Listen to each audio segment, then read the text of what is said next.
If you're gonna play her, you need to have a lot of patience. You need to be able to play through zoning and projectiles. You have to have a variety of cameos at your disposal. You are not going to just be able to pick one cameo and hope to do well. You need to have a bunch. She is very matchup dependent, and with that comes a lot of cameos that she'll need to use. If you're not ready to put in a good fight with this character, I suggest you do not play her.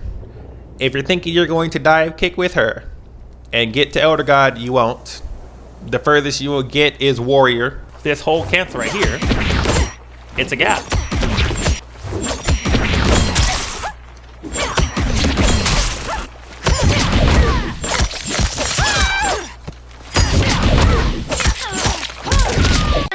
Alright everybody, what is going on? This is your boy Trey, aka CanTreGame, and welcome back to another video. Now today's video is one being done because I put a poll on it. I asked you guys if you wanted me to make a Nitara video on basically how to play her, her strengths, her weaknesses.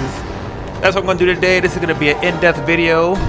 Now, I will say that I am not the best guitar player in the world or a pro, but I do play this game a lot. I've been rocking her since season 1. I have about 800 hours on this game in total, most of it's on Nitara. I'm able to hit God rank 4 seasons out of 6. I haven't played the season yet, but basically I have some history with this character, so I feel like I should be able to give you guys a decent breakdown on how to play her. Main reason I'm doing this is because she has recently gotten buffed, and I know everybody hates dealing with her now, especially the dive kick, which I can agree can be hella cheese. Most people honestly don't know how to fight her as well because she's a character people hardly use, so the matchup is not very common to people, let alone mastered, and she just feels like a character that's unbeatable. So I'm here to teach you how to play her, how to deal with her strengths, her weaknesses, and as I said before, we're going to go over every matchup possible. So with that out of the way, let me begin. Okay, so I think the main thing we need to go over with Nitara is looking at her frame data. For everybody who's fighting against her or people who just don't know how to play the character, I'm just going to let you guys know that her frame data is not that good. We're going to look at her basic attacks. You can see -3, -7, -15, -3, -6. I believe she only has 1 plus move on block. Everything else is negative, negative, negative, -20, -5, -6, -3, -7, -7, -8. This is her only plus move. Her standing 4 is the only plus move she has in her arsenal. I kid you not. This is a +4 move, but it is a high. So 4 is the only button she has in plus. Everything else, she continue. Negative, negative, negative. All of it is negative. She has probably the worst frame data in the game. Could be Gear's, but I don't think she has the worst frame data in the game. But I gotta fact check that. But if not the worst, one of the worst. Her frames are absolute garbage. The issue that she had before is that everything she did with the wrist, because it was all punishable, which is one of the reasons they buffed her dive kick to give her something to do that wasn't as big a risk. Granted, it cost meter. But as you can see, her frames suck. The only thing you're going to be having to worry about is this. It's stand 4. Everything else is negative. Either it's safe or punishable. I'm going to now get into some of the things that you guys let her get away with fighting that you really shouldn't. Like, I'm going to show you guys some stuff that people deal with, and I'm going to show you exactly how to counter it. So the first thing we're going to talk about is this. Everybody that I fight and know who don't let me say this matchup will get hit with this, and then they'll either get thrown after or they'll go into a sweep. Basically, people have a hard time dealing with this because they say, oh, I do that fight, say it's still her turn, this is broken. But here's the funny thing about this. There's a major weakness to this. In fact, this whole cancel right here, it's a gap. A lot of people don't know that, but it's a gap. I will show you.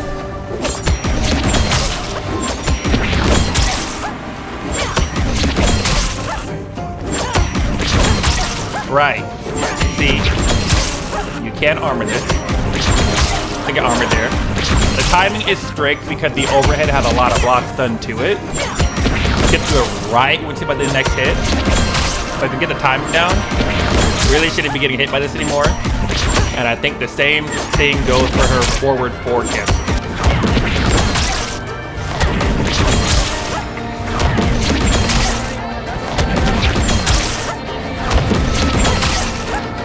Right, so as you guys can see, that is a gap that you can't interrupt. I actually found out fighting a regular player named Silent. He was the first one to expose that to me, that that's a gap.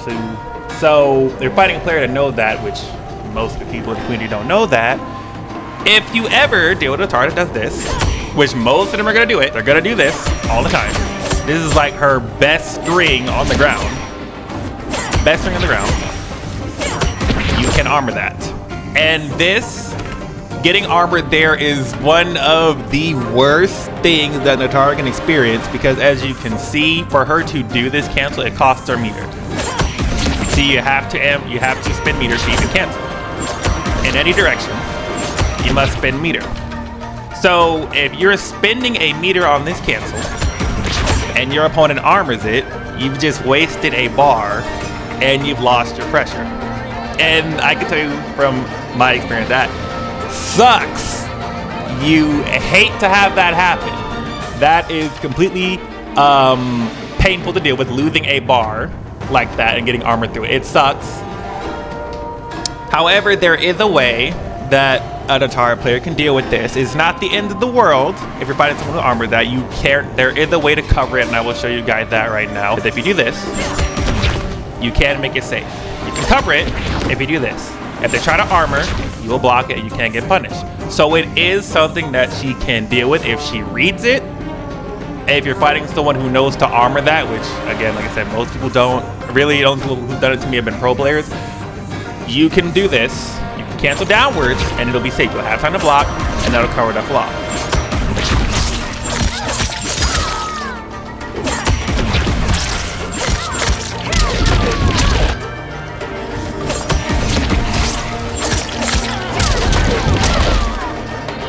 So as you see, it's proof right there that if you're fighting somebody who can armor, who can armor you doing this, then you can make it safe by doing this. It has enough stun where you'll be able to block and still be safe and punish the armor attempt if someone knows that. The next thing we're going to talk about is another gap that she has that I'm pretty sure a lot of people but me don't know about. Because I've never seen anybody do it. I'm the only one that's been doing this. There are probably more people, congrats if you know this. But I'm going to show you something else. There's another one of the main things that she will do, and that is her forward 1-2. So this string here, her main string, this is also a gap. And I will show that to you right now.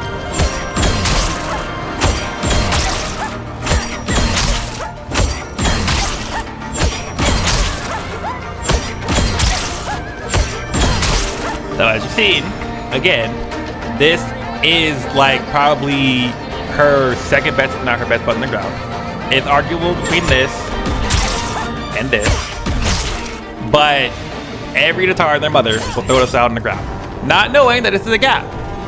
And nobody I faced online, out of all my experience in 800 hours of this game, has been able to armor that, except me.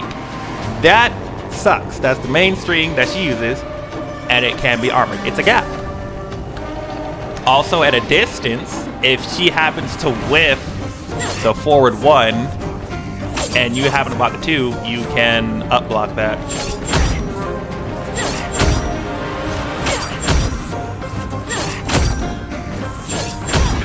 So it's unfortunate, and I hate to expose that to people, but it's info that Nitara mains and people that are gonna have to fight her need to know. That is exploitable. You can armor that. Of course, with every armor, there's bait with it. You can stagger. You don't have to finish the string. But that's info that I think people need to know.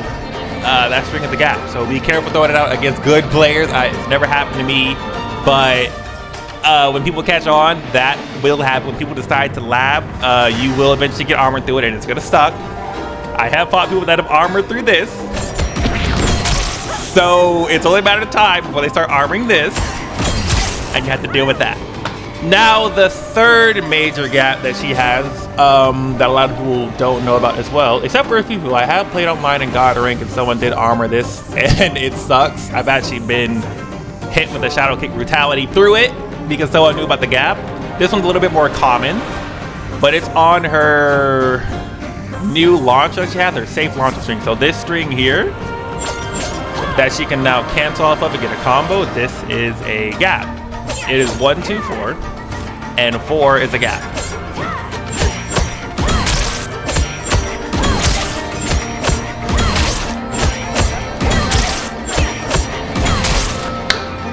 Those be her main gaps on her main strings, and these are not useless gaps. Like I said, every nitara is going to do this and try to cancel it on block. Every nitara does this all the time, and every nitara that's worth their salt anyway will do this because it's safe, and if you block it, she's safe, and if she hits it, she's getting a combo now. So those gaps are pretty important for people who are phasing her to know. You're going to deal with them a lot. Every nitara is going to do it. That's worth their salt. You know, that's even the play character. They're going to do those things. So, there you go. That's how you deal with those things. Again, like I said, she can cover this one. And of course, you can just stagger. So, you know, but that's knowledge with every gap that a character had. They can always stagger it and bait your armor. So you got to be smart when you're doing it, but that's stuff you guys can expose.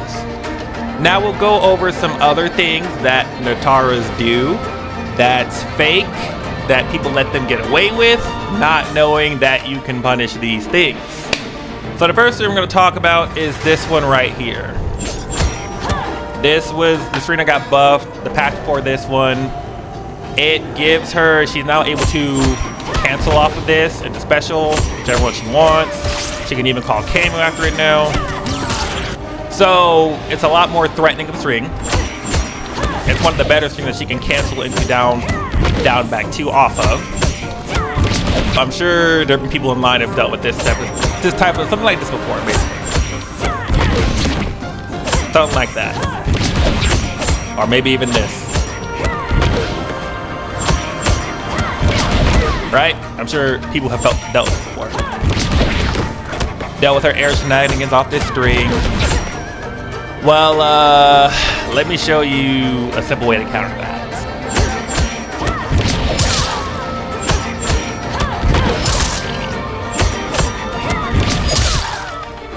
Yeah, it's unfortunate, but that entire thing can get beaten by an uppercut.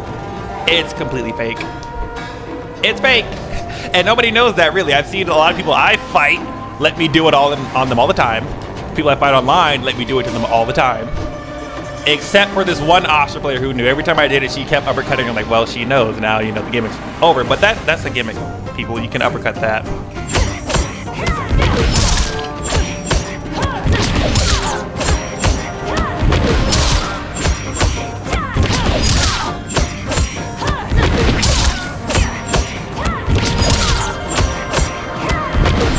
Uppercutting is probably going to be your best option against it because it'll hit more often than not. Now, if you're good with the timing and you're willing to risk it, you master the timing down on that cancel, then you can press 2. That'll completely stop it. It'll snuff it. But uppercutting is going to be probably your best way to counter that.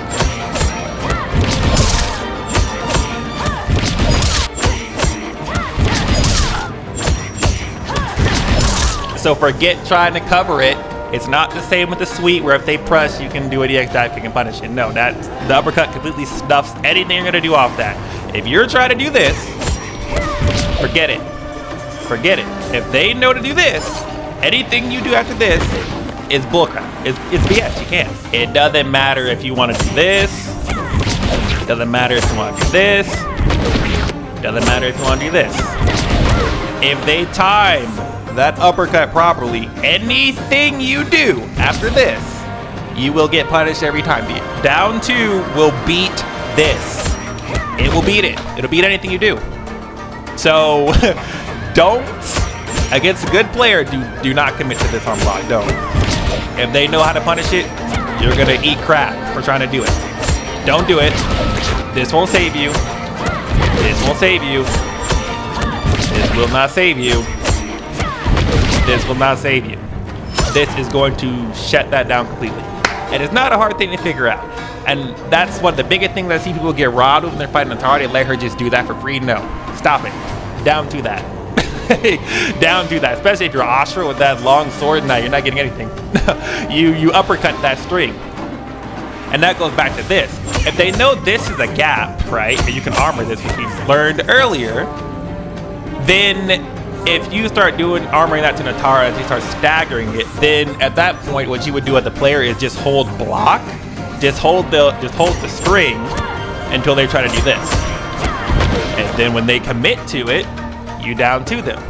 Now of course, this string is safe on block, so if you start uppercutting it, what I would do as a Nitara player myself is I would just not do it. I would do the safe string, assuming that they don't armor the entire string in the first place. They don't armor the 4 part. Well, you can see it's not as she gets away for free and keeps her turn as much as you think. No, it's fake. It's a gimmick. You can uppercut all of it. You can armor the 4. So it's safe launcher with a gap that can be punished. And if she cancels the down 4, which most of them are going to do, you can uppercut it. Of course, they can do another string after that. Like she could probably do something slick like do a different move or go into kameo. But the thing with the kameo part is you can armor the kameo too. So while that string is really good for her, it's a great string, there is mega counter to it. You can armor it, you can uppercut it if she commits to the fly. If she calls the kameo, you can armor it. She can, like I said, she can be slick and throw out another special move to try to bait your uppercut, but you know, it's all about how you adapt at the point, but there is a way to counter that scenario that she does all the time. You'll see it online. We're gonna move on to the next thing that people get robbed with, and that is the sweep in the down back too. So literally this.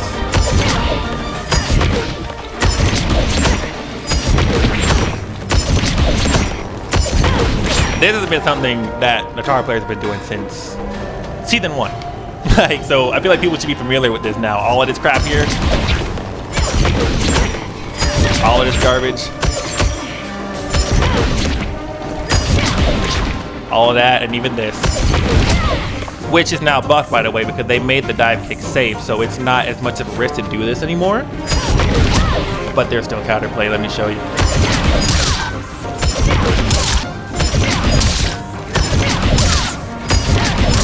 So as you can see, contrary to popular belief, I remember to be a certain YouTuber who I will not name, said that if you are dealing with an opponent who knows to mash when your flight cancels, you can dive kick to punish it. That's bullcrap. Down 2 beats it. And with some characters like General Shao or Ashra or characters who have a very big hitbox on their attacks, they can just do press 2 on you, press a button, and stagger you out of. They can hit you out of your dive kick. Some characters with good uppercuts, like Nitara, who actually has a great uppercut, can uppercut your dive kick. So again, this is fake. It's safe now, but it's fake. It's absolutely fake. On top of that, they made dive kick up blockable now, so you can do this.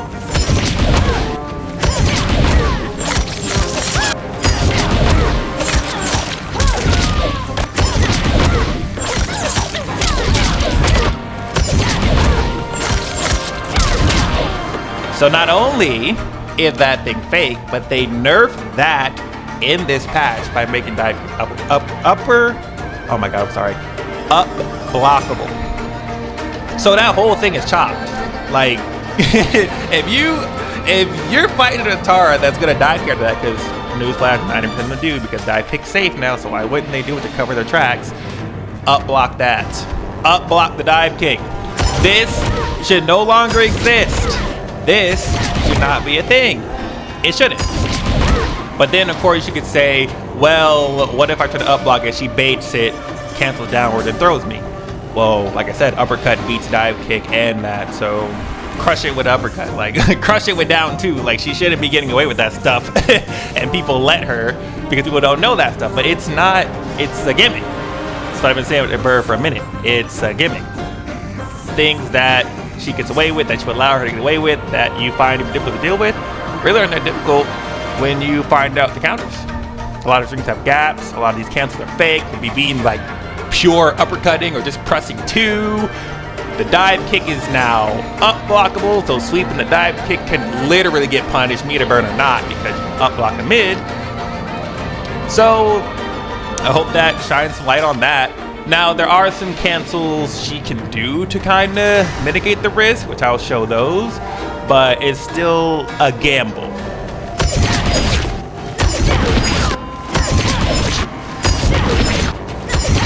So, as you can see, if you cancel your flight at an angle away or just go straight up, it's a lot less risky for her to do this. Because what will happen most of the time is if they get used to just uppercutting you or pressing at the right time and hitting you out of your down back two, then she can catch their whiff with a dive kick. Like that.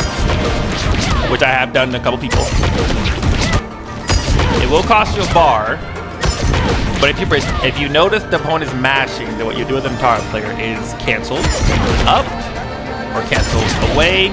Away is going to be your safest option because if you cancel up and they mash and you try to attack, they could already be moving forward, anticipating you doing a dive kick and trying to punish it. So if they try to down to it, you'll land and punish them. If they do a string that, you know, pushes their character forward, they won't be there anymore. So it's a lot better to just do this and try to punish it like that. So there are ways you can play around it. As the nitara player, you just got to be a little more careful, a little more clever. It depends on how well you can adapt to your opponent and how well they know how to counter you as a nitara player. So I hope that helps with the sweep. It's not as though people think it is. It's not always her turn, like I've heard someone I play say, and made of people on Twitter. No, there's counterplay to this. People just gotta exploit it, and I'm here to bring it to light. All right, some things I forgot to include in the beginning of here, which I'm editing in now after I'm watching it, is that two more flaws that nitara had to deal with is the fact that she is very easy to back walk on. It's something I expanded on later in the video when we get to the cameo part, but I'm gonna bring it here now because it's important to say it early here. She does get back walk incredibly easy, so if she's not having a cameo that allows her to zone like Sareena, Kung Lao, Sonya, Khameleon, you know, vice versa, she has a hard time trying to chase someone down because it's easy to, like I said, you can literally just do this to her all day and she will have a hard time catching you. Even dive kicking in will be a problem trying to land it if they're back walking you. So you can't swing because there's too much lag on flying forward. I can't even attack. So just doing this playstyle on her is very effective, especially if she doesn't have a cameo that can zone. So if she's not running Kung Lao, Sareena, or any cameo that gives her a projectile, there's no reason you shouldn't be doing this again. This will make it very difficult for her to approach you and get in, as well as make it easier for characters who can zone you, like Liu Kang and other characters I'll mention when we get to the matchup part. That'll just be extremely effective in keeping her out. I just wanted to really see struggles against zoner so bad because she doesn't really have much of a full screen to mid-screen presence on the game. She really has to get on you and keep it pressure up close. If you're able to get full screen or mid-screen on her, it becomes a very difficult game for her without the proper cameo. So I thought I'd mention that. Another critical detail which I failed to mention earlier on in this video, which I'm adding in now, is that one of the main things that people do, pro players or higher levels alike, will do is they will armor a string.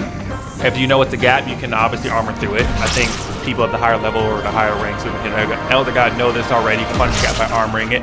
However, Nitara's armor has a major flaw in that it is considered a high for some reason. So what that means is you can literally just low poke it, you can duck it, you can sweep it, and I'll show you what this looks like in practice as well.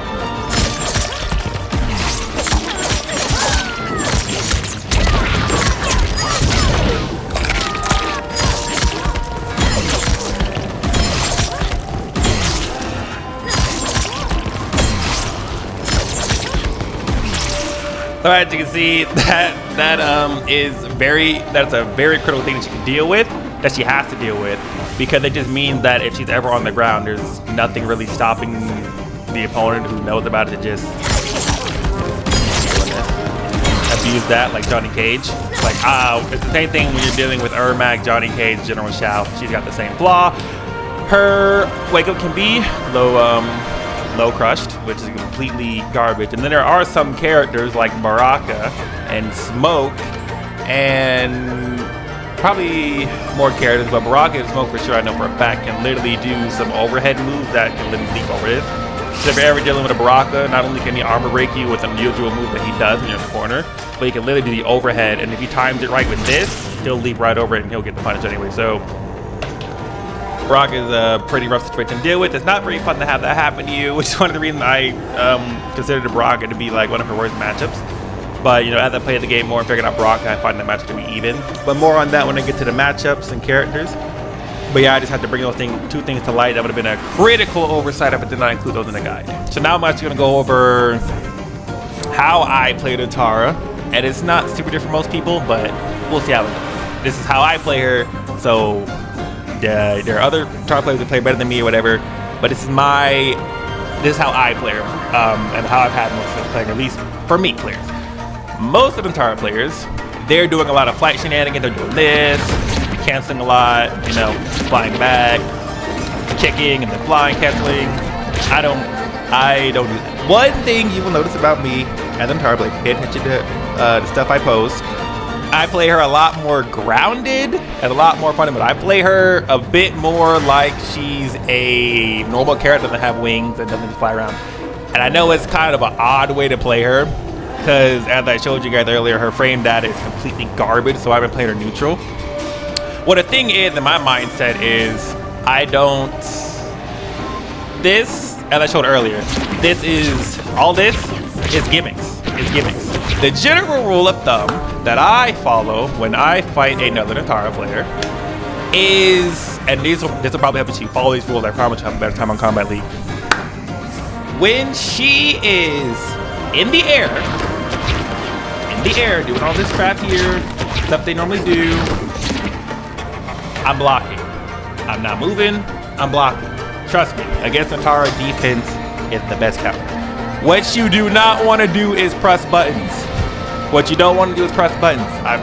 What you do not want to do, I will repeat it for a third time, is press buttons on her when she is airborne. When she's airborne, all this is right here is a party trick, right? She's doing all this, flying around you, hovering over you, because she wants you to press a button. She wants you to whiff so that she can hit you with dive kick. It's just fishing for a dive kick. That's what all this is for. That's what it's flying for. That's what the cameos are for, to increase the gimmick.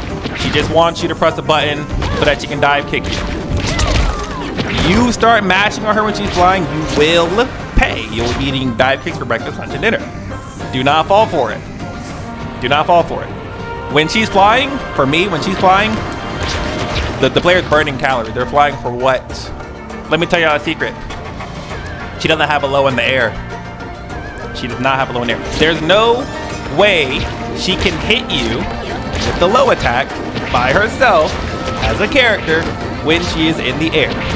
So my question is, why are people trying to press? All she has is overheads, mids, and highs. There is no reason not to do this. When she is in the air, block her until her feet hit the ground.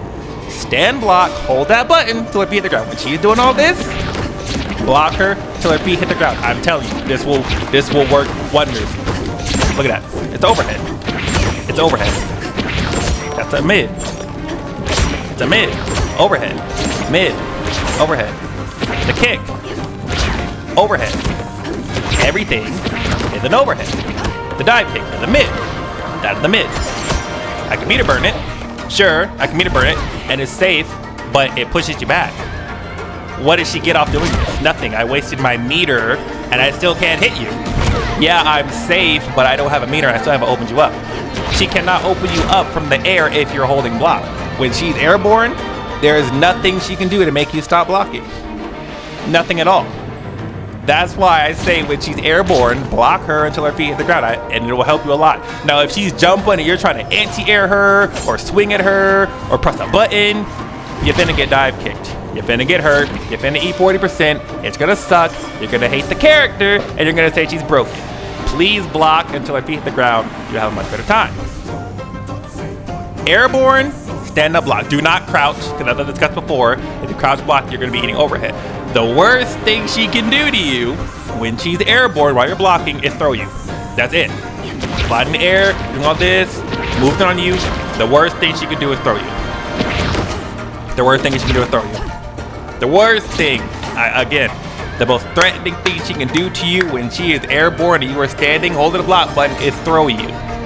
And if you are a god at taking throws, you have nothing to worry about. You got nothing to worry about. At that point, she was relying on a cameo and increase the gimmick, but nothing she's doing in the air is going to make you let go of that block button. Nothing she's doing in the air is going to hit you if you're stand blocking. All she's gonna do is throw you. And at that point, if you're brave, which I don't recommend doing, if you're brave and you read it and duck it, you're getting a full combo punish. If you duck a throw and it whiffs, you get a full punish. Now, if the grab does land, you protect the throw, you literally have no risk. Like, what are you afraid of when she's doing all this? Let them burn their calories. Let them waste their energy flying around trying to open you up. I'm fighting a Nitara. I'm not letting go of block. Like, I'm not me, no. Because I know what a gimmick that is. I'm holding block. She will get nothing. Last time I'll say it. Golden rule. When her feet aren't on the ground, hold that block button. Hold it. God forbid you have a cameo anti-air her like Sonya or Sareena. Then you have counters for her while you're blocking. Trust me, guys, don't mash. There's no. I heard a lot of people say good luck beating her without up blocking. Let me tell you something. Don't up block her. Unless you really know a dive kick's coming, do not up block her. That's death. Like, I'm about to show you exactly why you don't up block her. Like people say you should, don't. If you up block her and they notice you're up blocking her a lot, what they're going to do is when they're in the air, they're going to immediately fly down. They're going to immediately fly down, and they're either going to throw you for a lot of damage or a punish because you up block, or they'll do this. And now you're taking more damage. You do not want to eat that. That hurts.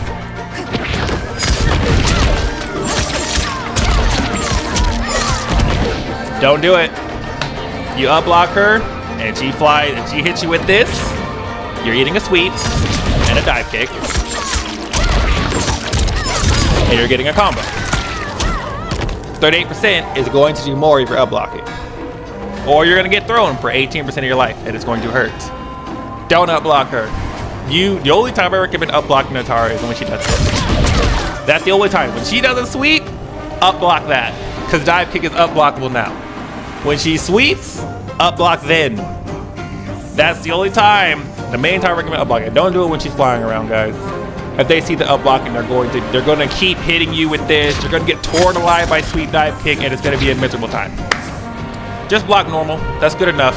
Now, when she's grounded and mid-screen, the same rule applies. Stand block. She doesn't have a low from this distance that's threatening at all. At all. Not one. This is beaten by normal block. This is beaten by normal block. This is beaten by normal block. Beaten by normal block. See, from this distance, she only really had this. She had this. Most of them will just do this. She can do this. All of that's beaten by normal block. At this distance, your best bet against her is to just hold block. Mid-screen like this, if she's from this distance, the distance that's right here, block her normally. Any move she has that advancing is not a low.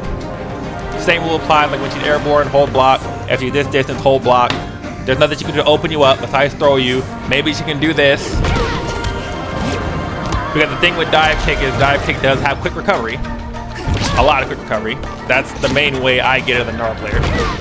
But anything she can really do to you from here can be beaten by just standing and holding block button. The most she can do is really throw you. If you're holding block, it's a nightmare to open you up. And it sucks.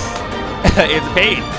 You are beaten by just getting blocked as a Nitara player. And a lot of people don't really know that because people want to press on her to have patience. Be patient. And that's the first step being here. Be patient. So when she's right here, then think a little different. This is the scenario where I do not recommend stand blocking, because then you have to deal with this. because then she can do this to you. And this is the combo starter if you have meter because, as you've seen earlier, you get died. So now you're not just going to be able to just stand block her because you have to worry about the sweep. So at this point, this is what I tell people all the time, is you're going to want to, this is when you start blocking low. When she's right in your face, block low. I know it's crazy because I just discussed that she had a gazillion overheads, right? But there is only one overhead that you need to worry about, and that's back two. Only to worry about that. But here's the thing, that's reactable. Now we'll clarify this. Offline, so in tournament play, right? So we're pinging the thing. If you're all playing with a good ping or you're offline, this is reactable 24/7. 24/7. Now I'll admit, me myself, I'm not like the best at reacting to it. Most of the time I react to it. Not all the time, because I'm not like a goat yet against my own character. That's like the only thing that I get hit by when I'm fighting her myself, but this is reactable. Just like Smoke's overhead and Astra's overhead with her sword, they're all reactable. Sub-Zero's launcher, the double overhead, reactable. This is the same thing. This is a very slow overhead. In fact, it is 28 frames of startup. If you cannot react to 28 frames, then you need to spend more time in the lab. With everybody I fight on Combat League, when I get to Demi, Grandmaster, or God ranks, they're not getting hit. When I'm up here, they're blocking low. Like I said, they're always doing this. And then the moment I throw this out, it's a quick, they pop up quickly. So I'm gonna sweep. See, up close is blocking sweep. I go for the overhead, it's gonna block it. And it may look like I'm just, the AI is able to react to it, but I promise you, people that have played this character have hours on her know that this is a nightmare. Players online are reacting to this. They're not letting you hit that. It's too slow. They're gonna block low because they know you're gonna sweep. And then when you throw this out, they're immediately letting go of the down one. They're letting go of crouch and they're standing on blocking it. I ran into a couple of people that I know. One of them is actually a pro player who competes. I'm not getting this. I literally had a segment on stream where I just couldn't hit him. Couldn't sweep. Reacting to this every time. It's impossible. But this is the only time you block low. So, to recap everything, when she's airborne, hold that block button. When she's full screen or at this distance, hold that block button. When she's in your face, block low. Even this, garbage right here, you can react to it. This is why 80% of the time, my game plan is limited. It's literally why. This is why 80% of the time when I get in or get this close to people, I'm throwing. Because a good player is not going to let you get that overhead. They're going to crouch when you're up close and they're going to react to every overhead you do. You do the back two, they're blocking it. You jump in the air, they're standing up. They're reacting to everything you do. Like, there's no way you can hit them with something unless you have a cameo involved, which we'll get to it a little bit. But this is just general gameplay for Nitara. You can't do it. And if you fight somebody who can tech your throws every time, then you just lost. I'm sorry. I played this game long enough. I was fighting a katana player and an on-demand player and many other players like a Johnny. And when they could not only react to everything I just said by blocking you when you're standing up, blocking you when you're up close, and teching your throws, you lose. It is very infuriating. You feel like you cannot get a single thing off on them, and it is pain. All right, so when I play Nitara, I go for Oki a lot more than combo enders. So like a bread and butter combo for her is this.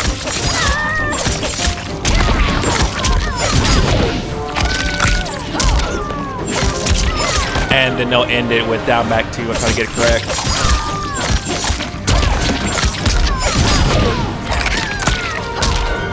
They might do that. Or now, because the dive kick buff, they'll do...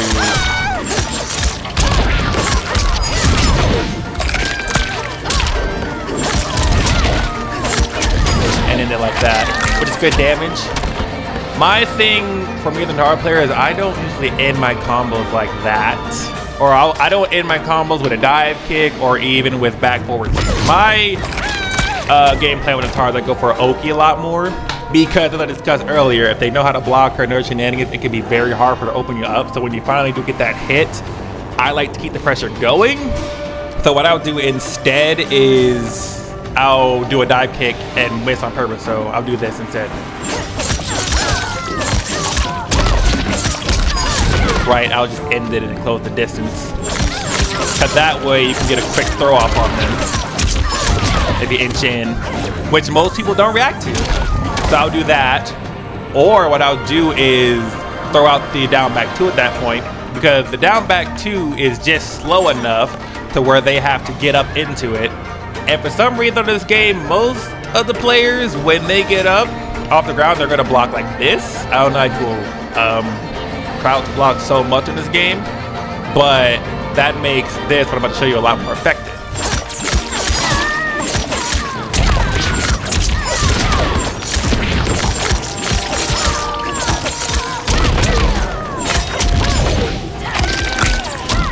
So as you can see, like I'm not really giving up pressure or dropping the combo, because what I'm doing is I'm basically setting them up for pressure on wake up again. Like I recover faster for the dive kick, where I can do another attack and keep them on their feet. But if you were to do this, then you just kick them away, everything's reset, you're full speed again, and now you have to work your way back in trying to get in on them or trying to open them up, and that can be a pain. There are cameos that can change the way she plays, and there are some effective ways I'll get to in a little bit, but it's just the general game plan of how I play her. Because my main cameo for a time has been Motaro, so I haven't really been able to, I'm not able to do the most common or optimal game plan that people do with Nitara, which is to just pick a cameo like Sareena or Lao Hat and zone you with it. So my Nitara playstyle has to be a lot more involved and up close. And that's the reason I play Oki a lot more, but that's just the idea right there. I prefer to just end it with a dive kick and keep the pressure going.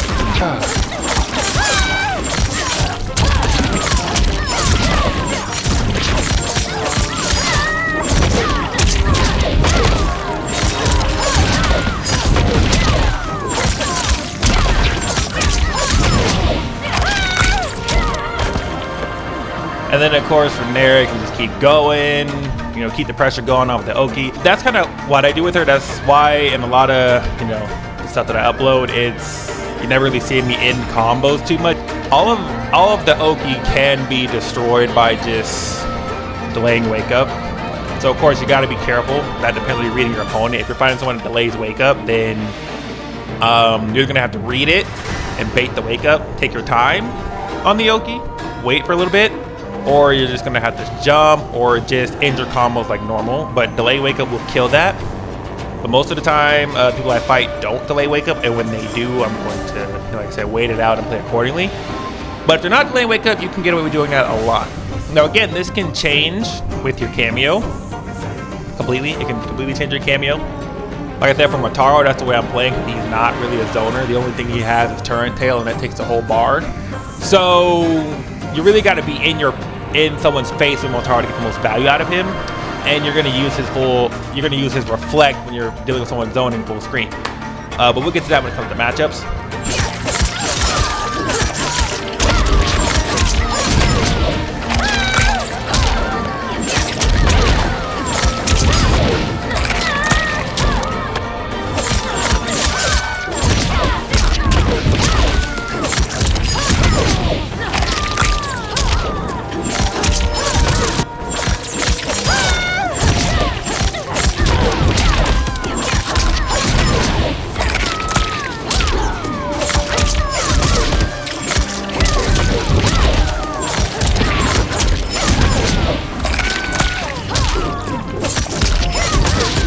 Now for this combo here, I'm actually going to explain this next one. So this is a combo that people have been playing Nitara for a while know how to do. But if you're new or trying to pick her up, this is the combo that you will drop a lot. So basically the combo looks like this.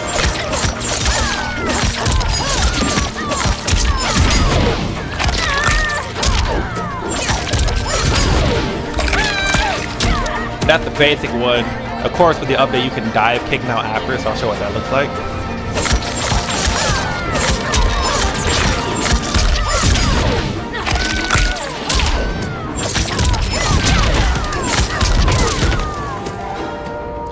But I'm sure that a lot of people who are new to her have this issue. And it just completely drops in the corner, right?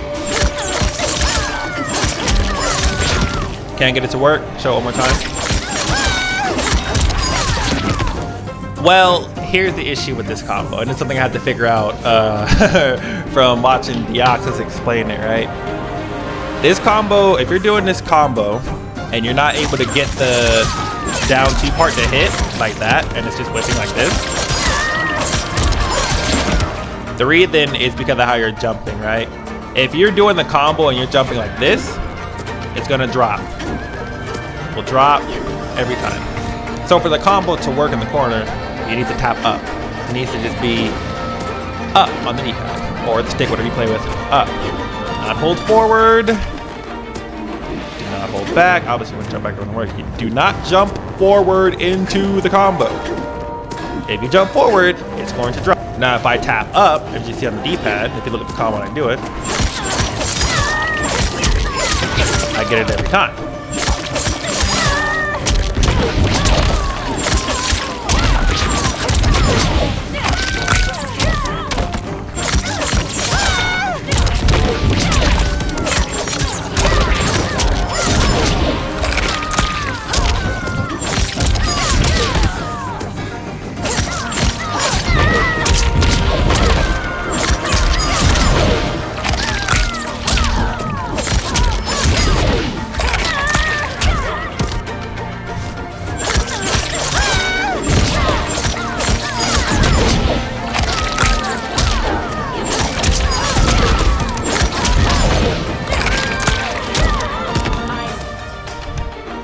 Those are just a few of the combos that I do with her. That's not all of them. A lot of these things are kameo dependent. But those are just the main combo that I go on with her when it gets a hit. And then of course she still can do those combos off of cancels like this. And then, you know, this. So, but they do scale when you do the overhead. Those are just a couple combos that you can do to get started. Now I think the next thing to go over is her matchups. I'm not gonna cover every character. Just the characters who I think she does well against or bad against. So if the characters are not included in this, the matchups are included in this video, just know that I think that they're even. All right, we're going to start right off the bat with one of her worst matchups of all time, and that being Kitana. I think this matchup is a 3-7 in Kitana's favor. I think Kitana completely destroys Nitara, and I feel like all of the OGs or people who made it for a while would agree this is not a fun matchup for Nitara to fight. Kitana just shuts this down easily. Like, if you apply everything I said with the blocking and how hard it can be for her to open you up, and then you deal with Kitana zoning, Nitara just 30% out of 70% of the time she doesn't win this. What Kitana players should do if you're struggling with Nitara, if you're struggling against her, I'm gonna show you exactly how you beat her. But truth be told, if you're losing to Nitara as Kitana, I think you need to reevaluate your life choices. Being real, because there's no way Kitana should lose this. All right, so as Kitana, all you're literally doing in this match is you're backing up and you're just doing this. That's literally it. I kid you not. And if she starts jumping, you do this to her. Like,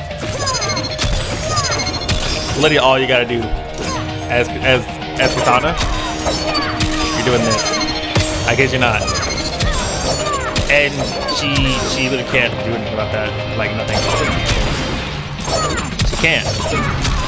You could literally sit there and zone her out all day, and she can't stop you. It's just these two. These two are more than enough to shut her down. Because you can do. This is a 7-3 matchup. She cannot fly. Kitana had that covered with this. She has to be careful how she jumps when she gets sniped like this. What's the icing on the cake in this matchup is when they run Sub-Zero and you can't even zone them back, and then you just have to deal with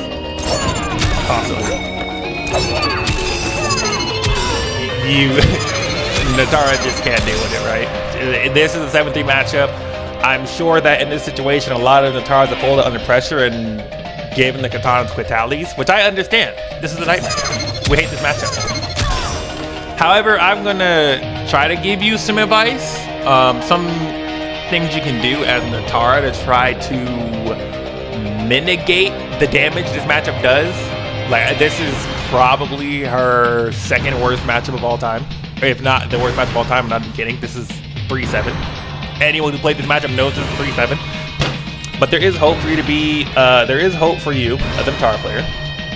The main advice I'm gonna give you before I show you as a Nitara player is that if you're gonna play Nitara, you need to have, and this is just one of the matchups where I say this, you need to have a lot of patience, because she will get zoned in a lot of these matchups, and it will suck. If you do not have the patience to deal with zoning and get past projectiles, you will not be able to play her. You really shouldn't play the character if you can't deal with zoning, because it's unfortunate.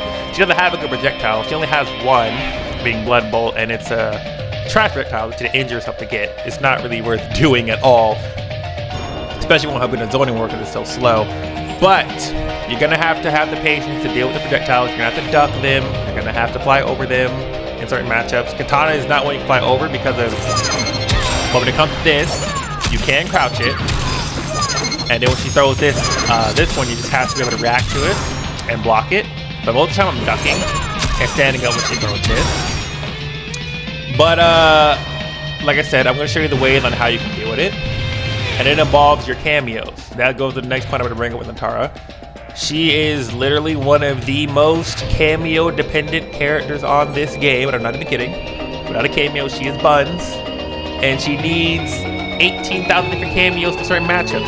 For me personally, I got like 8+ different teams that I run on her for certain matchups. I got a Motaro, which is the main team because it covered the most options for me. I had a Frost Dropper now. I have a Sub-Zero. I have a Sareena. I have a kameo. I have a Sonya. I now have a Sektor. Like, there's a lot of team that you need. You could have a Khameleon, but I'm gonna be honest. Like, I know Khameleon's the best cameo, but even Khameleon is not gonna cover every possible matchup she had. That sucks. Because in some of these matchups, like Kitana, I'm just be real with you. Khameleon ain't gonna help you that much. Cam is too inconsistent. You need green glow. You're not gonna be able to call Khameleon out too much in this because she's gonna get hit before she can even do the move. You need green glow, but you're not going to have green glow all the time because she has to go through Melina and Kitana variation. So the cameos that I recommend that you use are only 2. If not Cam, there's only 2 cameos I recommend. And I know everybody can say Ferra's her best cameo. Not even Ferra's gonna help you with this one. Sub-Zero is the best cameo for her in this matchup. 100%. Without Sub-Zero, this matchup is a 7-3. No, 3-7 in Kitana's favor. Kitana will obliterate Nitara if she is not running Sub-Zero. I mean, you could run other cameos too, like Kung Lao and try to throw her back or Sareena. Thing is, you set out this big cameo bar and wait for them to come back. Kung Lao has a low recharge rate now, and while Sareena does come out quick, Kitana can literally just duck it and counter zone it. And the thing is, if you trade, Kitana's winning the trade because her projectiles do 80. Look at the numbers, 80. So she's winning the trade anyway. So it's not a zoning war you want to have. Kitana's literally, I believe she's the second, if not the best zoner on the game. You ain't gonna be able to out zoner even with Sareena. So forget that. Sub-Zero's gonna be your best option against her because of the ice armor. And what this will do for you is allow you to at least get in on Kitana and maneuver. It'll allow you to fly. It'll allow you to not just automatically lose to the fans. It'll give you an opportunity to do things and play the game as Nitara. The main objective of Sub-Zero is to allow her to play the game. Now, it's not gonna let you win because at the end of the day, you still have to get in and find that hit and deal with all the problems that she had before. But Sub-Zero is the only way you're going to be able to play this game. The only way you're going to play the matchup against Kitana. If you don't run Sub-Zero, you're asking to die. Like, I'm kidding you not. You are asking. You're not beating this. You're not beating this. It's impossible. Like, Kitana can literally turn her brain off in this matchup. If you don't have Sub-Zero, this is the automatic loss for you. This will be the most painful matchup of your life. You will want to quit Tally. You will want to rethink life. You will want to drop this character. And she is the character who you have to work hard to win with because of situations like this. Now, while Sub-Zero is the best option for this matchup, there is another cameo who I recommend. And you guys might be aware because he's on Kitana right now. And like I said in my former main cameo, that's going to be the horse Motaro.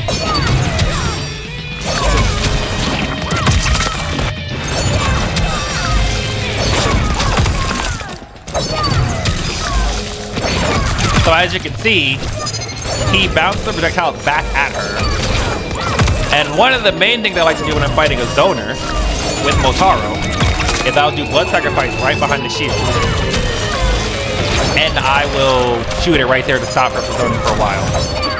You know when you have Motaro on the screen, Kitana's not going to zone you for at least a little bit. And it doesn't take him that long for the reflect to come back.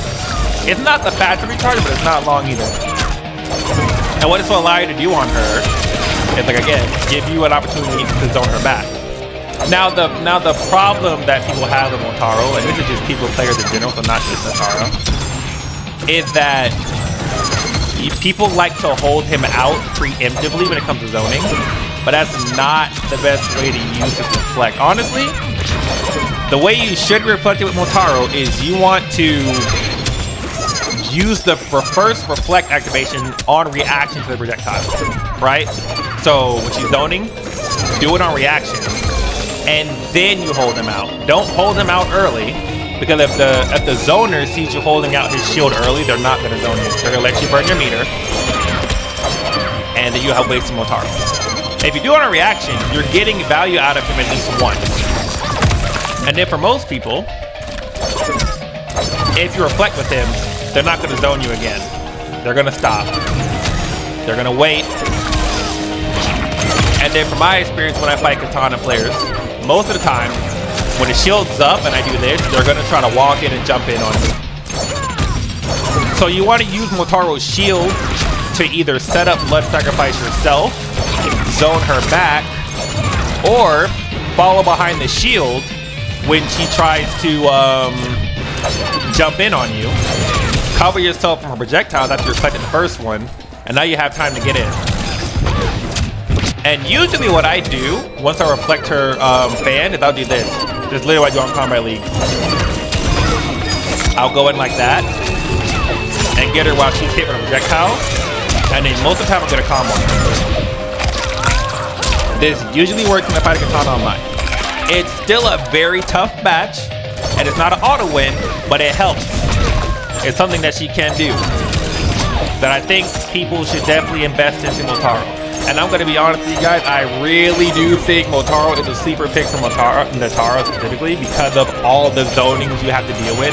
I've seen, like I said, I've seen a lot of comments on Twitter and even YouTube comments that I've been on where people are like, oh my god, I'm getting zoned by X and Y and Z. I don't know what to do. What do I do with Nitara? I can't play the game. And it's like, guys, you gotta exploit your cameos. Like, Motaro is here.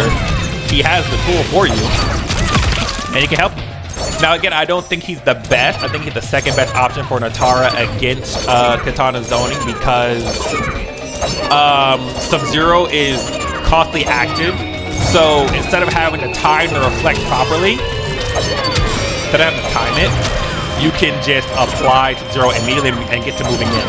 With Motaro, it requires more patience and timing to get value out of him. And then there are some cases where you can even teleport in, but I don't recommend doing this because, like you saw, you can get hit. On top of that, his teleport has a lot of recovery, so if the Kitana is ready, they're just gonna punish you. So you're really gonna use his shield first. Use his reflect, gain that value off his reflect, and then go in after you've landed it. Now, you can do this, you'll probably get away with doing this realistically once on the Kitana player before they start blocking. So at that point, like I said, you just go into blood sacrifice and then try to zone her back. Like I said, they will try to jump. If they jump, shoot the close version because it does have a high hitbox and Blood Bolt will smack her out of the air if you do it close.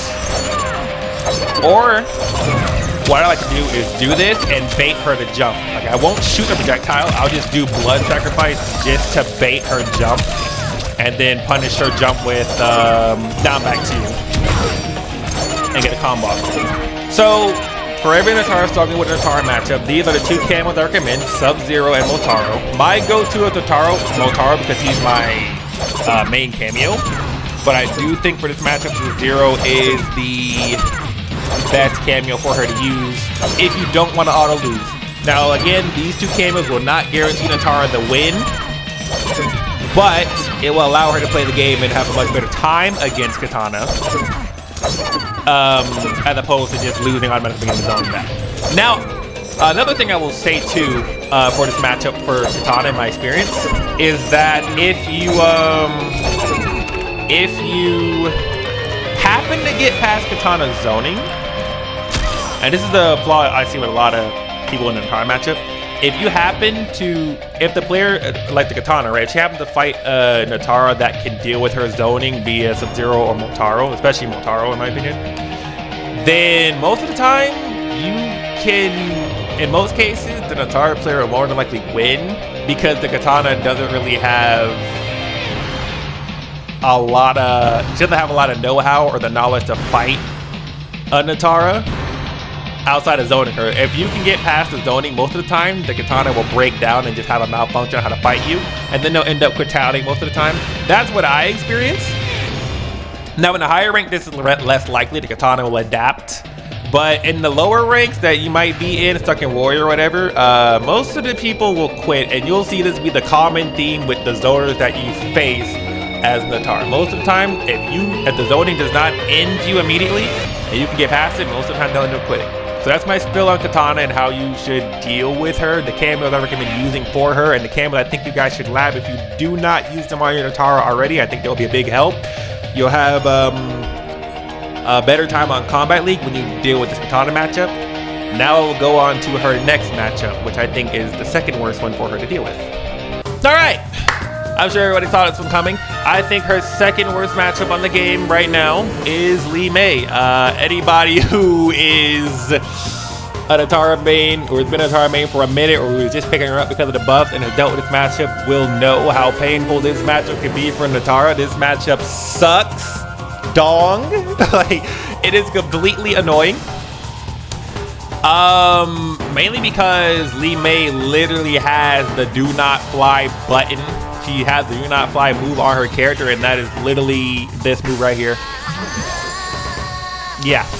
When that is airborne, Nitara cannot do not only flying moves, no dive kicks, no cancels, no flying. Some of her moves on the ground don't even work, and I'll show you that.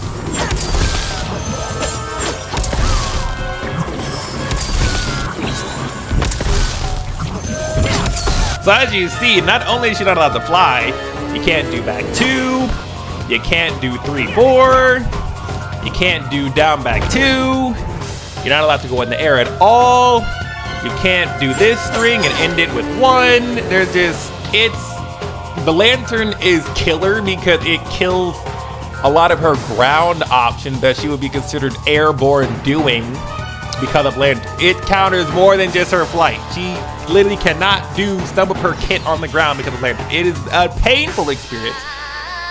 And on top of that, Li Meis who fight you are gonna do this as well. I'm sure you guys have experienced this. And this sucks. You cannot fly and you're getting zoned out. It's unwinnable, right? Well, I'll show you a couple ways you can deal with it. Mainly, let's talk about some gameplay you can deal. Because there is actually a way to deal with Li Mei right now when she's doing it. And this is one of the options right here. Her projectile is a high, so you can duck it. And I know this because I actually played Li Mei for secondary. So you can duck the projectiles. Now the problem is really getting in on the team. Now I'll be honest with you guys, it's impossible. You cannot. You can't do it. This matchup is, in this matchup you can only use 2 cameos. 2. And lo and behold, they're the same 2 cameos you gotta use to fight Kitana. Sub-Zero.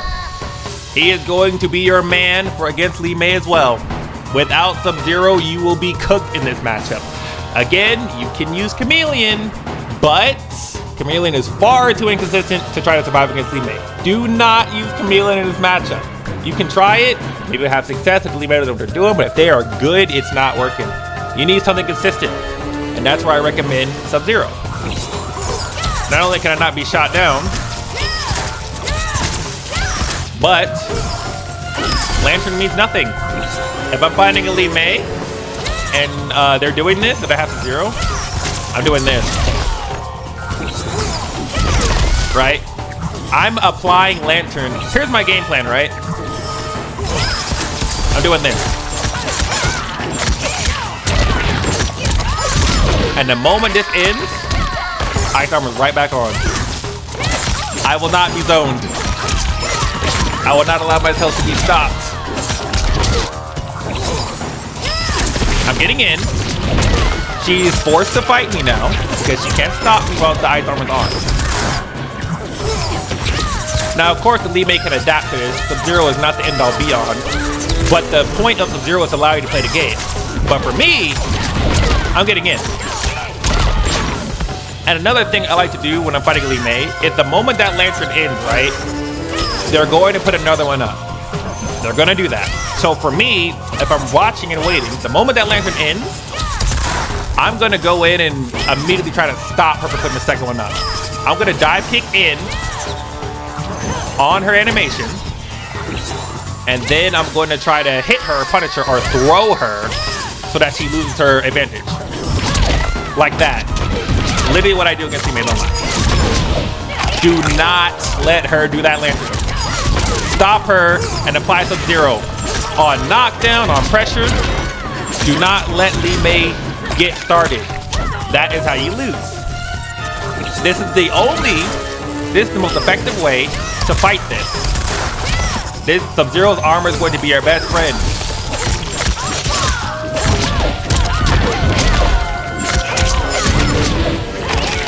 Now I will show you the second cameo that you can use, but this cameo I don't recommend as much. It's definitely gonna be a lot harder for it to work, but he can also work here too. That is, again, the good old-fashioned horsey, Motaro. If you notice the trip, Motaro and Sub-Zero, they usually go hand-in-hand in these matchups, and that is why I tend to favor Motaro as my main cameo for so long in these seasons, because he's been such a big help in these terrible matchups. On reaction, hold them out, zone her back with blood sacrifice, do it on reaction, and stop her. You don't have to commit to blood bolt. That's just something I do the first time to let her know that she's not gonna zone me out. After that, I'll usually just hold the shield out for a little bit and then start baiting blood sacrifice. And as you've noticed, you can reflect the Lantern back. And then Lantern's yours now. So now if she jumps, she'll get hit by it. Now the reason I think it's a little more difficult with Sub-Zero is because it's a timing thing as well. When Li Mei shoots the Lantern on me, the main thing I will do is I'll try to inch in and make sure I tag the Lantern first, and then I'll try to dive kick her zoning. Tag the Lantern, because they won't notice that you reflected it, so they think they're still good to zone, and then you can get in a cheeky dive kick on them. And then you get a combo kick sometimes too, as you did. So, Sub-Zero, Motaro. Those are going to be your best possible friends against Li Mei. Otherwise, you will automatically lose this matchup if it's a good Li Mei. And then I'll show you some other things that you can abuse only with Motaro and Kung Lao. But the reason we're talking about Motaro here is because he's the one that I recommend for this matchup second. And that's because Li Mei has a bunch of gaps. And I'll show you some of them off the screen that you can abuse with Motaro.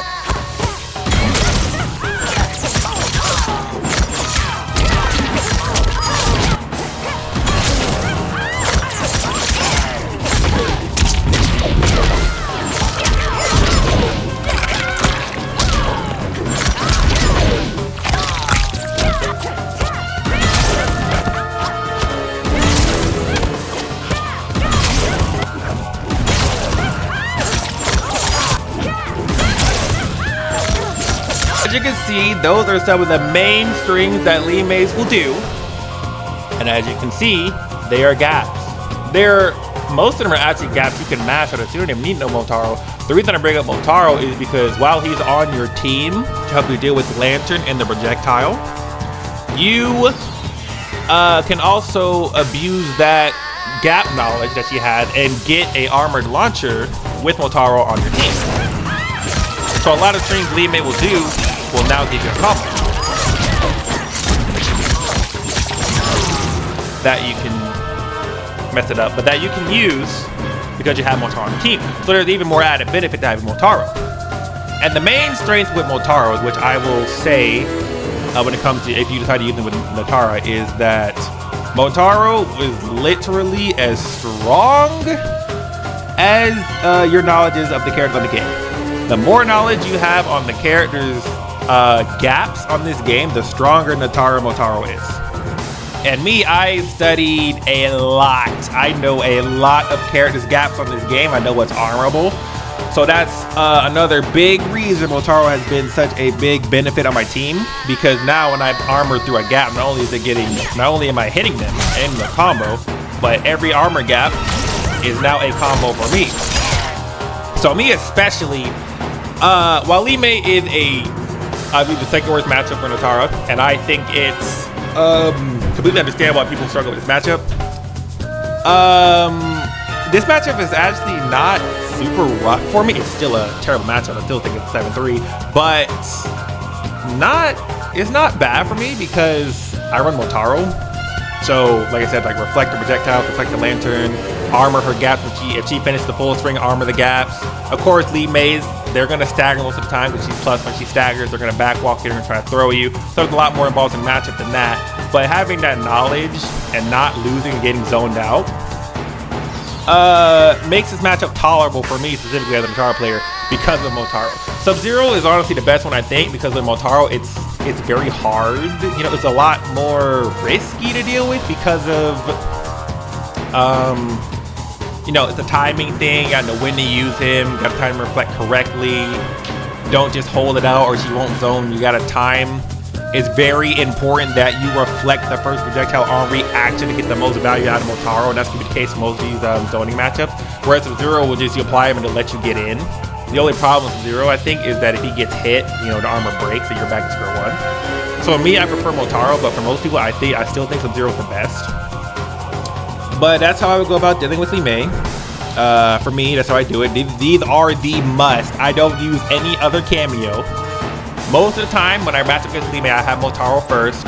And if I don't win the first match of the set with Motaro, I will immediately switch to Sub-Zero, and usually that gets the job done in most cases. Sometimes it hasn't worked. That's been a player issue, but these are going to be your best bets.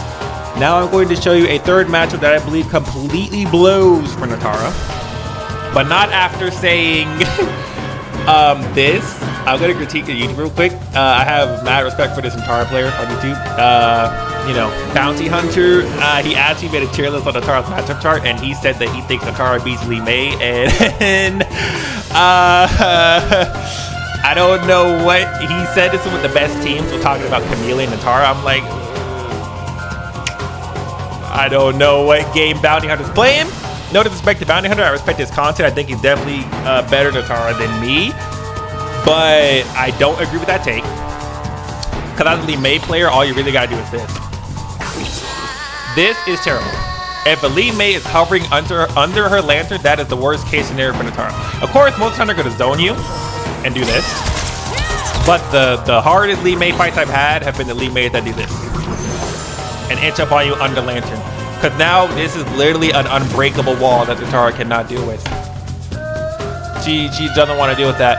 First of all, Lee May hits hard in a truck.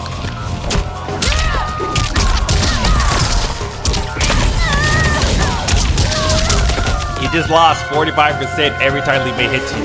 That is not fun for Nitara to take.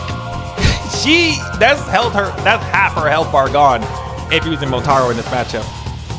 It's still a fat chunk of damage no matter what team she's using. That's not something you want to get hit by, I promise you.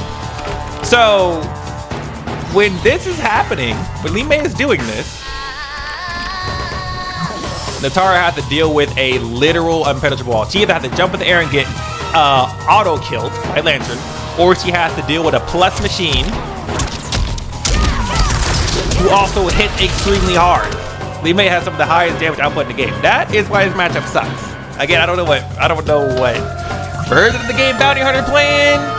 But maybe he has the answer to Li Mei. I don't know, but I don't understand what he's talking about. I think Li Mei destroys this. I think that's just terrible. That is the scariest thing I've seen. The scariest sight I've ever seen is a Li Mei walking me down on the lantern. That is like, how do I beat that? At that point, I'm using Motaro and I'm teleporting like up to the other side. I don't want to deal with that. Or I'm using Sub-Zero and trying to jump, you know. Sub-Zero or Motaro is the only way you can really deal with that. Of course, you can use Khameleon and try to go back, but it's very tough without 2 cameos. With that being said, we'll move on to the third cameo. Third character I think Nitara struggles with, and a lot of people may not disagree. May not agree at first, but I'll try to show you why I think this is the case. This matchup sucks, and I think Nitara players, the Hachi player, will agree as well. Alright, surprise, surprise. I think Sub-Zero is a terrible matchup for Nitara. I think Sub-Zero shuts Nitara down. And everybody's looking at me, why would I say that? That's completely false, that's stupid, I don't know what I'm talking about. No, trust me. Sub-Zero is a very, very hard matchup for Nitara. Reason being is this right here. Like, bro, let me tell you what the Ice Clone means for Nitara right now. I am telling you as a Nitara player, this situation sucks. When Ice Clone is up, you cannot really fly on him. Can't do it. Ice Clone is literally a stay back tool. And if Sub-Zero's backing you up constantly, you're gonna get hit by the clone. That fist, for some reason, can hit her out of the air. You can't approach him as easily because of Ice Clone. Nitara does not have a good projectile to zone him back. And if he has someone like Sareena, Khameleon, Sonya, any camo that zones, this is not a fun time. She really struggles with this. Clone is such a pain in the ass to deal with. Let me show you how bad it is when he has Khameleon. I'm not even kidding. See, every Sub-Zero I fight online, the good ones, the hard rate, they're doing this to me all the time. And it's such a pain for her to get past it. It's literally an auto-lose situation. She can't really deal with this. You can try to zone back, but Sub-Zero is going to spam you a lot faster than you can throw a cameo. This, playing like this, kills her. Like, this is not fun for her. They have Khameleon, you have to hold the Ice Clone. You have to hold this properly. You can't just dive right into it. Get frozen.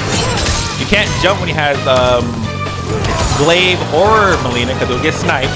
And if you jump wrong, like that situation here, you're gonna get punched in the face with the clone. This sucks. So how would I deal with it as an Nitara player? Well, again, if you have Khameleon Jade glow going on, you can get through it. But honestly, I only have one answer to this question. I have one cameo I use against Sub-Zero that does not make me immediately lose. And that's literally Sub-Zero himself. With Sub-Zero, he's the only thing that counts as a team. I can walk through Ice Clone, don't have to get punched. This is the only way I can play. I don't have to worry about Melina at all. This is the only way. This is the only way I can fight it. This is the only way I can get in. Only way. Motaro does not work because he doesn't bounce the punch. He does not bounce the clone back. He cannot reflect the stationary clone. He can reflect the size, but it won't hit Sub-Zero when he's grounded. When Sub-Zero is in full zoning you mode, Nitara loses. She cannot compete with this. And the even crazier part about the punch, this has quick recovery. See, I can't even jump over time. That's the part right there. Look at this. Like, you have to predict when he can throw it, and it's on a hard read. And if you read it right, by the time you dive kick, he's blocking it, and then he's punishing it. Like, you literally have to get it frame perfect. And it only happens because I'm playing in training. You're not going to hit this online every time. Most of the time, that's not going to happen. Because he's going to be doing it behind Ice Clone, and when Ice Clone in and out, he's still going to back up further and keep throwing this out. And the hitbox is going to catch you out of the air. It's going to catch you trying to jump. He's gonna have Khameleon, he's gonna have Sareena. Any camo he has that zones you will kill you. Even Sonya. This right here, this is pain. I've dealt with this too. This sucks.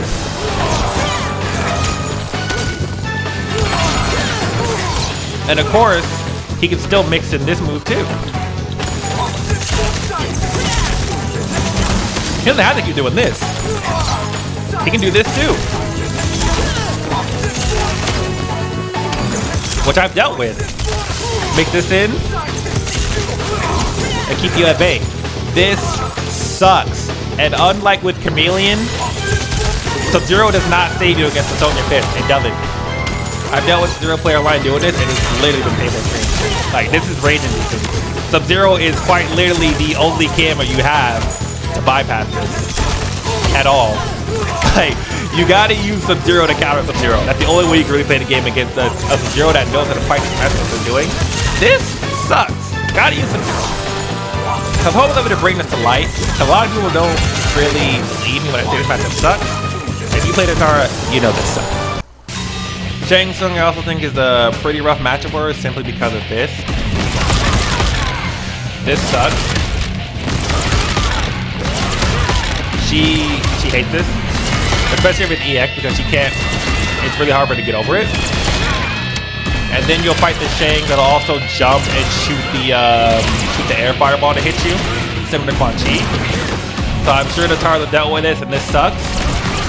So for this matchup, I'm gonna recommend, again, Sub-Zero is great here, but honestly this is a matchup where I recommend Motaro being a better pick because of this is the matchup I always got Motaro on. If you're not running Motaro on this, you're gonna have a very rough time with Nitara.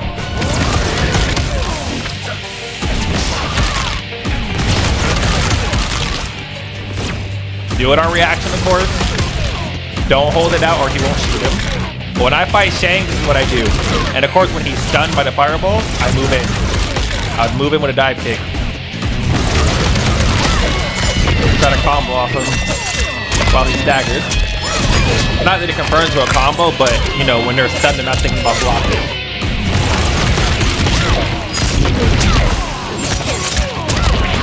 Now, Motaro is not going to completely counter Shang. It counters his young form.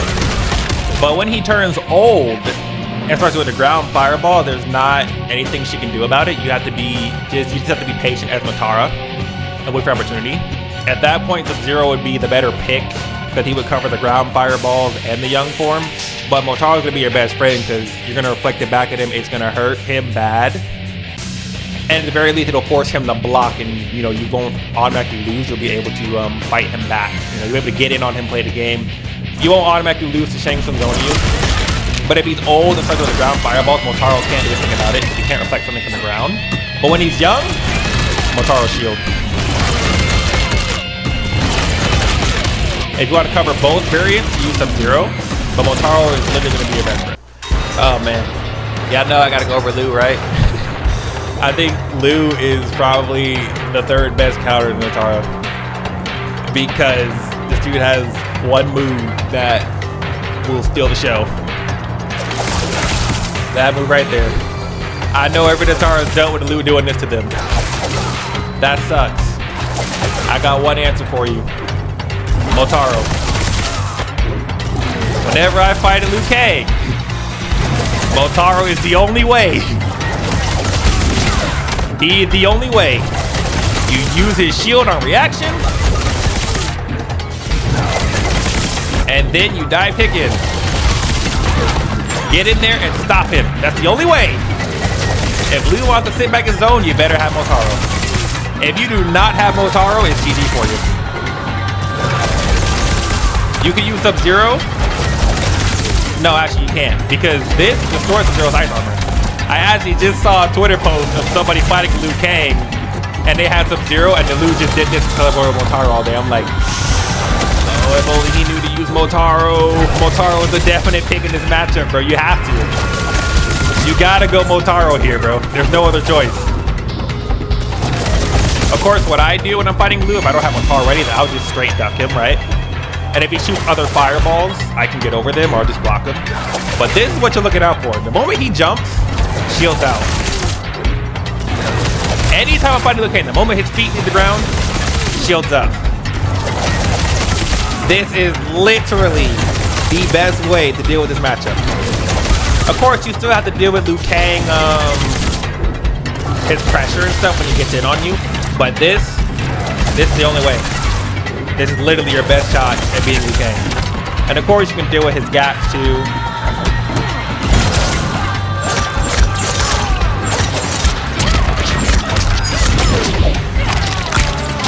Just having knowledge of Liu Kang will also help with this matchup. Knowing what you can armor, knowing what you can duck. So definitely, that's why it's important for Motaro to study the matchup. As I said, Motaro is only as strong as your knowledge of the characters you're fighting. But if you want to deal with his zoning, you gotta have Motaro, bro. Motaro. Yes, Motaro can do the low fireball too. The only thing with the low fireball is you have to hold the shield out for a while to be able to reflect it. But this, you gotta do a reaction. Or you can even duck those. Right? So Motaro is going to be Nitara's best friend against Liu. This is literally the best way. If you're struggling to rank up and you're dealing with a bunch of Lius, Motaro. You better have a pocket Motaro on your team, bro. I'm telling you. Kameo is very slept on. Too many posts of people playing Nitara and saying, I don't know what to do when I'm getting zoned by X, Y, and Z, and I'm sitting there like, does nobody lap the horse? Like, has nobody explored the Kameo options? Like, is it really just Khameleon Ferra? Guys, Motaro is a good Kameo for her for certain situations. So it's Sub-Zero. This is my go-to team. I don't. Now Liu Kang is still struggling, still has better buttons than her. He's still gonna beat her up close. But if you want to be able to play the game at all as Nitara, you gotta have Motaro in the team in this matchup. Moving on to her next matchup that I think sucks. All right, Sindel is a big one, especially Sindel Sektor. This team sucks super hard. Sindel by herself counters Nitara already because of this move here. That right there is not fun. And I'm not the best Sindel player, so I can't do it as quick as they can. But this sucks. Then they call Sektor behind it, and it's garbage, right? I would say Motaro is your best bet here, because he does work. But for some reason, her air fireball, sometimes they go through his shield, which is quite annoying. I don't know why it does that sometimes, but in this matchup, I use Motaro to deal with her. Especially if it's like a mid one, right? Try to show that real quick. The third one is working now, but Motaro can deal with her terror balls. And the thing with Sindel terror balls is that they are very slow, they're very reactable.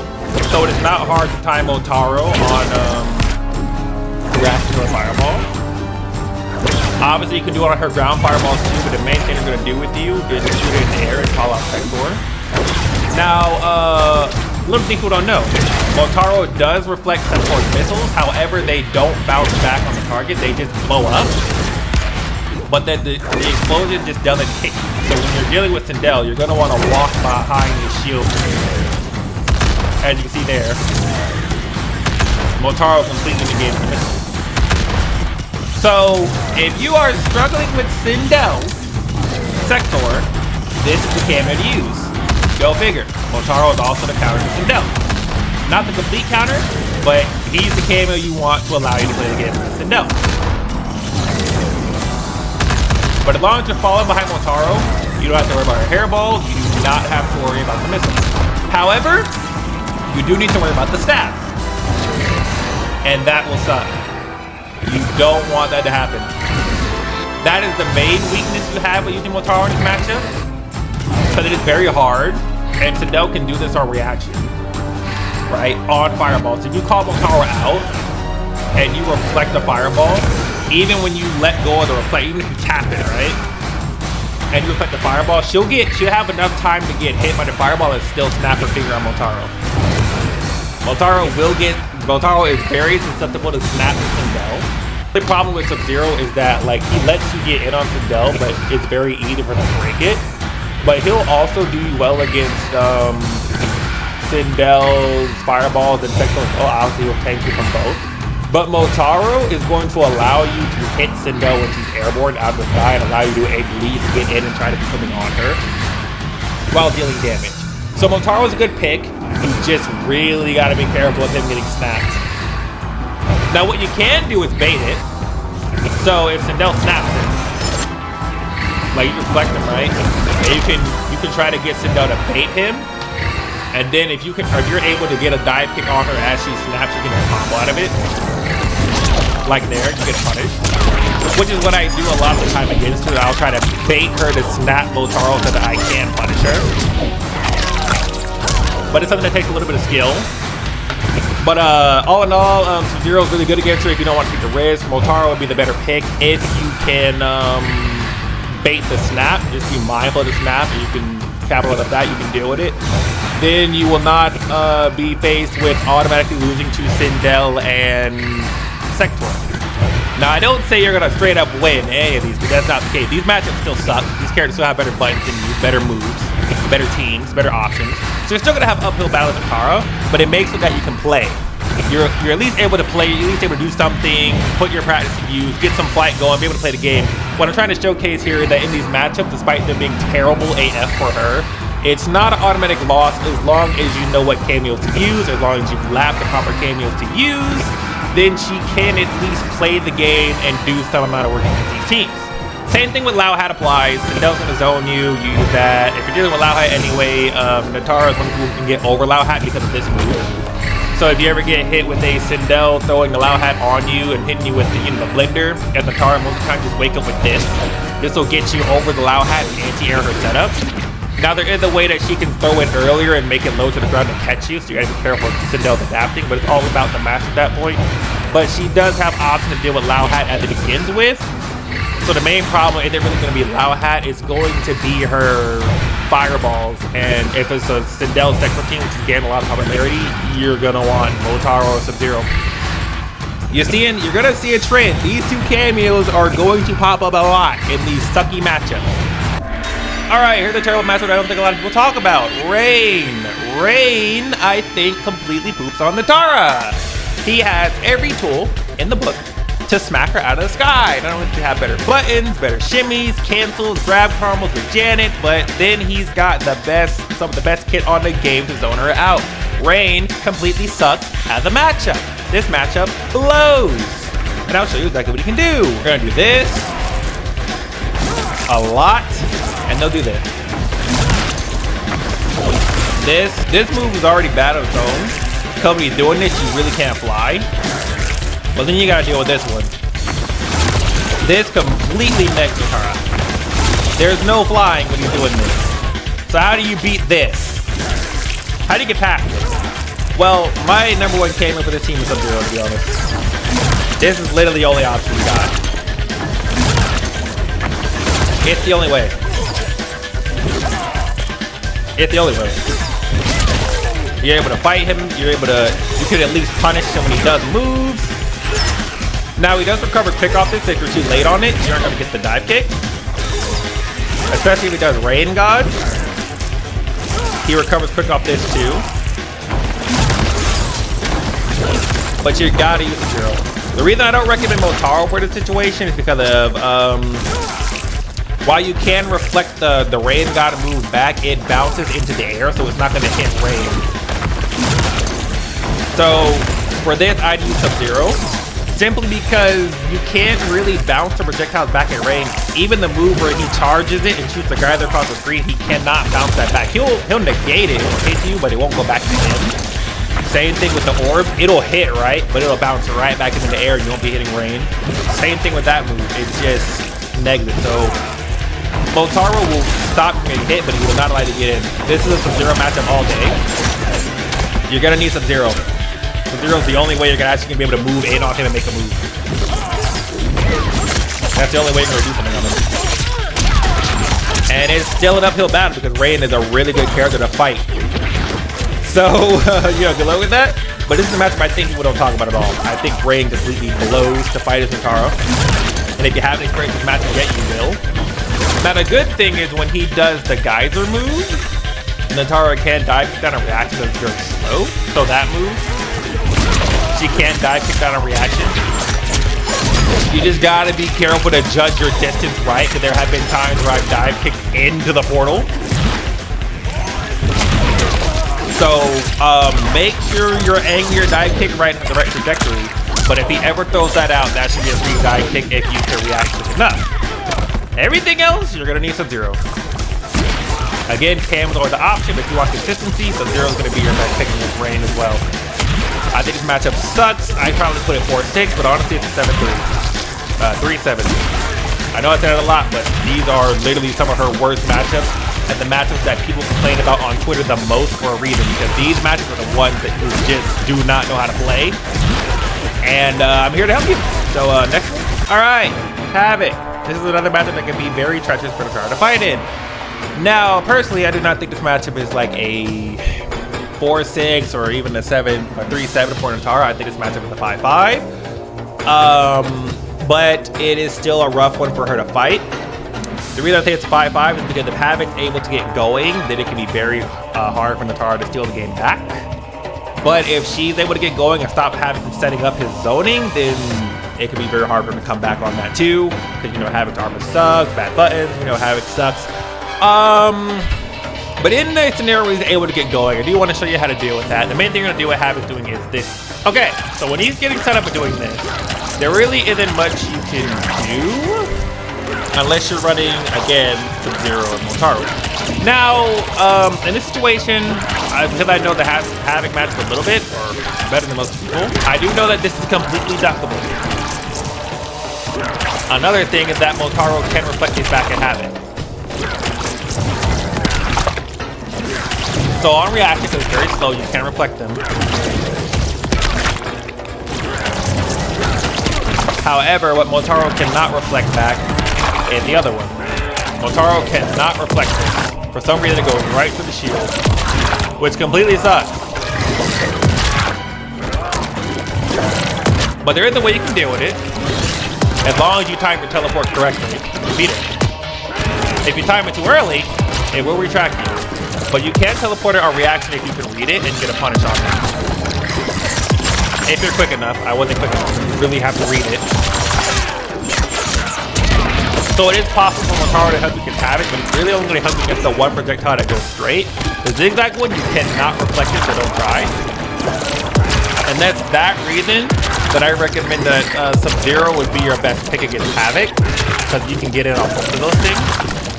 However, if you are able to just duck these or reflect the ones that he shoots straight forward, so not the sneaking move, but the normal one, you have a better time.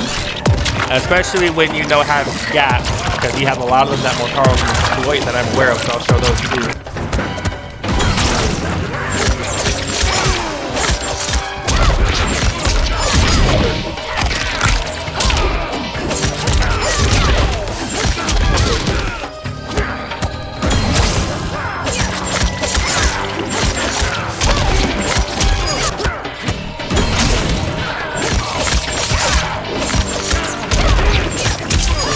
So, yeah, basically, if you're doing a Havik, if you need to set up zoning, Sub-Zero is a great pick. You can also use Motaro. It's just going to be a little, or a lot more difficult with Motaro, but you can make it work, especially if you know Havik's gaps. I just thought I'd show that one off, because that's an important method that people would encounter that I know a lot of people have hated doing and have put challenge on before. Let's go to another matchup. All right. Quan Chi. I do think that Quan Chi is a rough matchup for Nitara. Mainly when he has the portal up and he's zoning you, the purple portal, you know what I'm talking about. So this is a rough situation. Now this shows you can fly over it, which is what I do most of the time. You can even jump over it normally. You can't jump forward though, or you will get clipped, so I have to be doing the jump. But of course you can see I have Motaro for this. This is my main go-to against Quan Chi. He's doing this. It's usually how I deal with it. And of course, when that happens, I'll pop a blood sacrifice and shoot it. Now the thing with Quan Chi is he still has time to block after you reflect it at that distance. But if you do it up close to him, he has no time. If you do it like mid-screen here, he won't be able to block in time. If you get full screen and reflect it, he'll have time to block. If you're mid to close, then he won't be able to just zone you out. But of course, there's also the one that he can do that anti-airs you can try to jump. And that's this one. This one's absolutely rough to deal with. You can still jump over it at a distance. But if you're gonna get in, you can still use Motaro. The only difference with Motaro here is that it doesn't bounce on it. Just like Rain, Electric Orb, it'll bounce into the air. Well, it will allow you to get in and be able to do some stuff. So against Quan, Motaro's gonna be your best option. Don't use Sub-Zero because he throws so many skulls that Sub-Zero's armor will be rendered useless by the time you actually use something. But Motaro's gonna be your best friend, if not Khameleon or another cam with that zone. If you're really struggling with Quan, again, Motaro's gonna be your option here.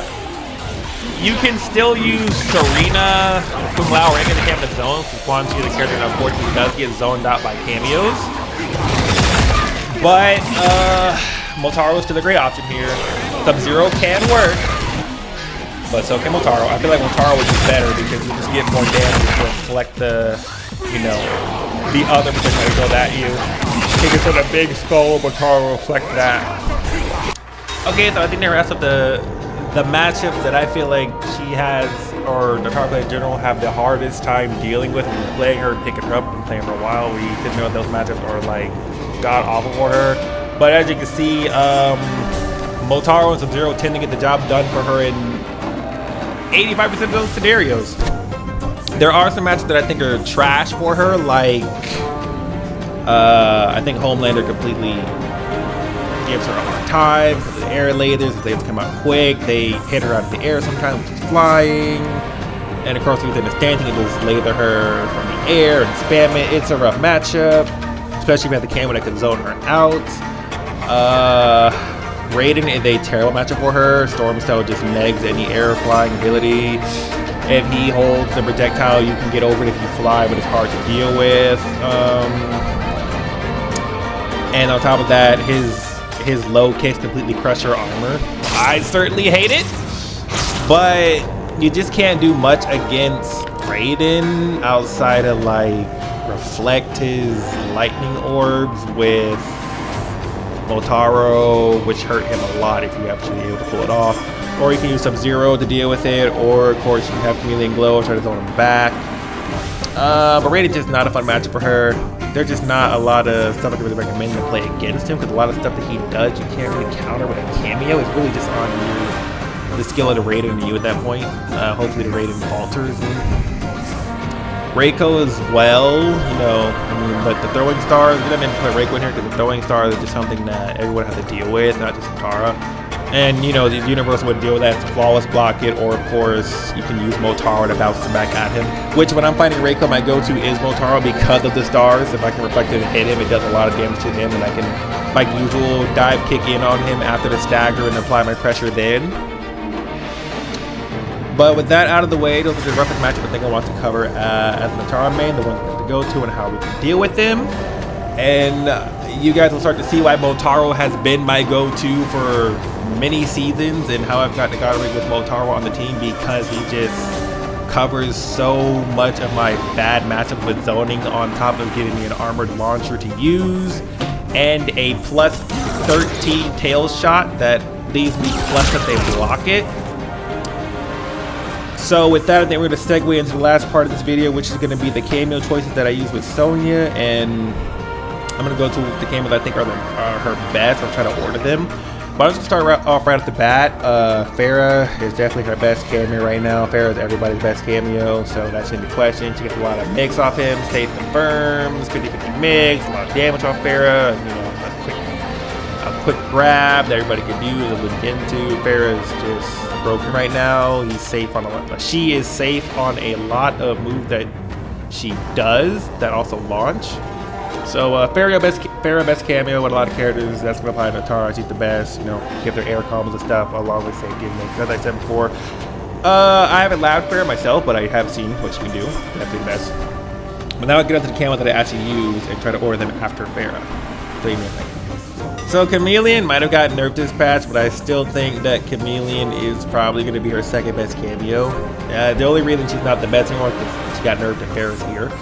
If Khameleon didn't get nerfed, she would still be the best in the game. But you got another shenanigans with Nitara. Just slave all day, fly in. You're going to do stuff in the fan lift. You know, the usual. The usual stuff and get with her. So we get your switch the ball rolls going. Get a lot of damage off that. So, still usual shenanigans. It's still very effective on the Nitara. Pair it with her mobility, the opponent will be very annoyed trying to deal with it. It'll give her a lot more openings than not. Nobody's reacting to sweeping the Khameleon ball roll overhead. And you have this. If you're fighting against another Nitara, you still have your projectiles and you still have Melina to help you deal with the mirror match. So Ferra, Khameleon is still going to be her second best cameo. I still think personally she offers her a lot of utility and things that she didn't have before until Ferra came around, so that's my take on Khameleon. Fortunately, I don't play her that much, so I can only show a little bit. I stay away from Khameleon because she's like broken. I'm trying to do some stuff. But Khameleon is still going to be her second best. So on to the cameo who I think is going to be her third best. Alright, onto a cameo who I just picked up this season. I experimented with her before, but after the buff, I tested her out, and she is honestly the cameo I think people are sleeping on for Nitara, and I think she's going to be her third best cameo. That is going to be Sonya Blade. I think Sonya is going to be her third best. Not only did Sonya get buffed with her this move now being a +1 overhead, so it pairs nice with her sweep just like Khameleon Ballroom does. But Sonya also pairs very well with Nitara's new buffs, because before, when you would, the combo would be this, and then you would dive kick them and they would get like a mid bounce. But ever since they buffed her dive kick to always put them to the maximum height of the screen now, you get a lot more off the combo with Sonya.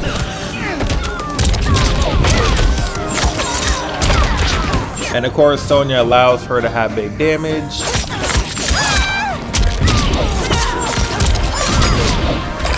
Still a great cameo. Gives her combo extenders. I haven't showed you guys the bigger damage combo you get, but you get the idea. Sonya's hitting really hard. Sonya's giving her a mix off her sweep. You can chain Sonya into basically any string that you would normally do with Nitara to remain safe if they don't armor it. You hit standing 4, which is a 1+ move. You get a combo now. Along with combo extenders that I dropped, but you get it. And on top of that, the main point that I think people are underestimating about Sonya is her zoning. This is actually crazy. She gives Nitara a full screen projectile now, so that she can actually zone people back. However, she's not the better zoner. I think at the end of the day, it's going to be like Lau and Sareena are still superior to her zoning, but the selling point with it is actually the meter build that Sonya has, which people are sleeping on. So look how fast Sonya comes back. To literally be a nuisance to your opponent with Sonya on your flying shenanigans. Chain it in and keep going. And if you really want to do something unsafe, you can hold Sonya and be plus on block and do something crazy. Or just do something completely unsafe and have Sonya cover your back. If you use Sonya to get a safe jump, and she'll cover that. So Sonya gives her a lot of utility, combo extender off her sweep, combo extender off a lot of her stuff, more damage. I've been able to hit 54 with Sonya and Nitara at one point. I can allow the combo I'm going to show you guys, but I do think Sonya is going to be her third best cameo now. A very super cameo. I think people aren't playing her enough. And I do think while Ferra is her better cameo, I don't think Ferra is going to serve you well in matches where Sonya will be better as far as zoning. Like Ferra will still get you zoned out as an Nitara player. You still have to struggle with Kang, sindel, you know, the bad matches you have to deal with. However, Sonya against some of these characters, she can actually zone you back. The only problem with Sonya in zoning is that she sticks around on the screen a lot longer than Sareena would. So there's gonna be matches where she's gonna get hit. Like in a matchup against like Kitana or Kang, who should fireball quick. Don't call Sonya out so recklessly. She will get traded on and it will suck. There are characters like Kitana and so forth who can zone her back. Against Sindel though, you can totally use Sonya Those fireballs are a bit too slow. Liu Kang keeps his fireball at lightning speed. Scorpion Spear will still neg you before Sonya comes out, so you gotta be careful with matchups. But Sonya is still a great pick. I also find Sonya to be really good in the Nitara mirror match because of Square Punch. Because they're gonna be flying all day, so as you're playing Nitara yourself, while you're trying to hit her with projectiles, you can also throw this out occasionally and try to see if you can catch Nitara, and if you do, you can, you know, follow up, get a combo going. So she's not only is she good for Nitara, but she's also very good against Nitara, which is the main reason I'm running her this season, because ever since she got these buffs and everybody's picking her up all of a sudden, Nitara counter is more prevalent than ever. And Sonya being a Kameo that can actually answer Nitara's air shenanigans and keep her grounded for a while you fly is important. I am able to do this and get a safe jump against my own character or in the mirror match because of Sonya herself. I've actually had this matchup play out against a couple of Nitara that has been very effective in getting me the win. So yeah, Sonya number 3, sleeper Kameo. I think people need to look at her more, lab her more. She is very clutch and crazy off Oki. Power try to show. So literally raw Sonya and mess people up with that. Or even go for sweep to throw him off. If you're doing the sweep on Oki like I usually do. Or going for the overhead and you land it. Sonya's here.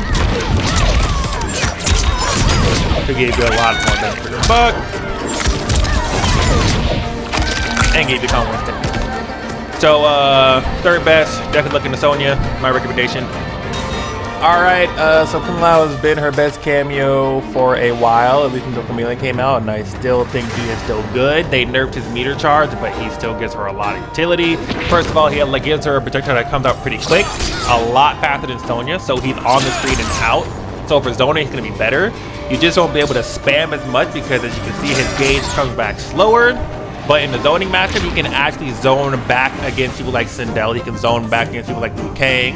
And he pops off the screen pretty quick. He doesn't stick around as much as Sonya does. So that's really good. And on top of that, he can zone back against Shang, Tsung, Quan as well. But on top of that, he also gives her vortexes. Vortex is still really good. He's fallen from grace for being her best Kameo, but he is still really good. Hold the hat in front of you, off vortex, and you're getting your overhead mix, you're getting your jump, you're making dive kick safe with the hat, and of course you're still getting your armored launcher. And granted, it's a bit harder to do with her than with her and Kung Lao than it is with Motaro. I was able to get it there.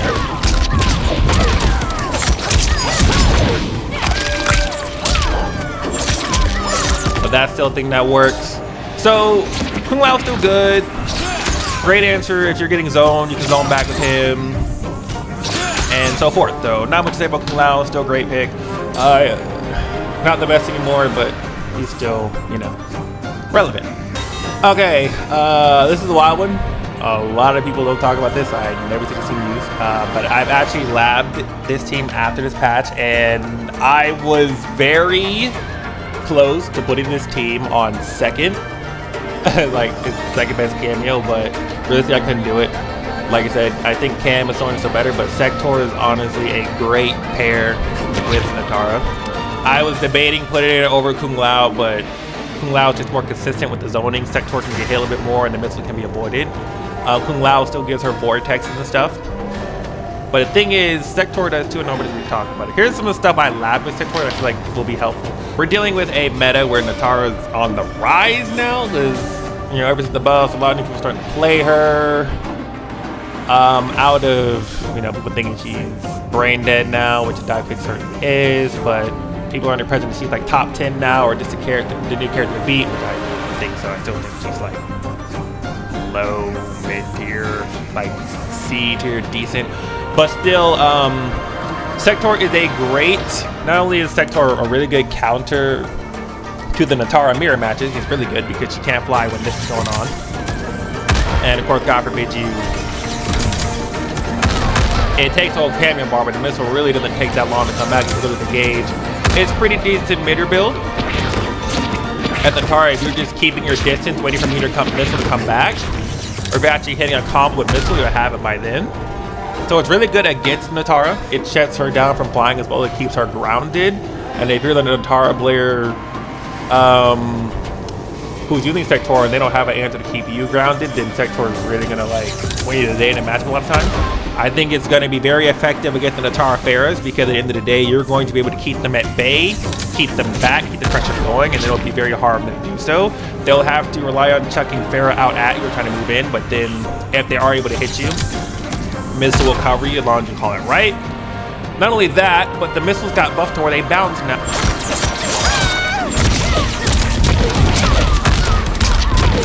So she can now get into combo of the missile. But the biggest part is that they changed the hit reaction on the missile now, if I'm correct, right?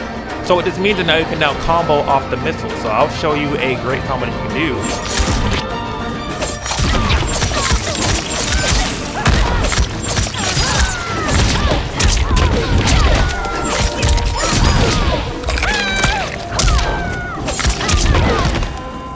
So, as you can see, I was able to combo off missile.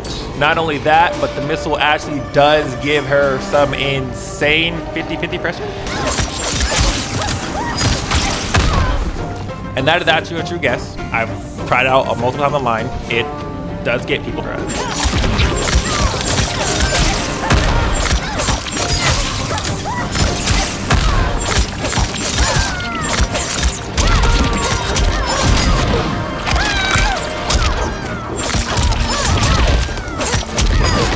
As you can see, I didn't pitch combo to dive kick, but there is a reset you can do just off of bad blood. Literally, if you just hit bad blood on wake up, or just throw it in a string like this, hit a sweep, and you're going to the read right, you got a combo reset off the missile.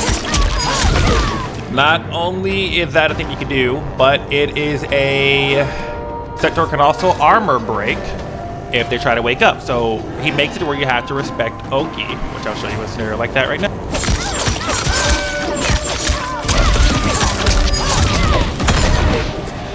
As you can see, armor broken. So, okay.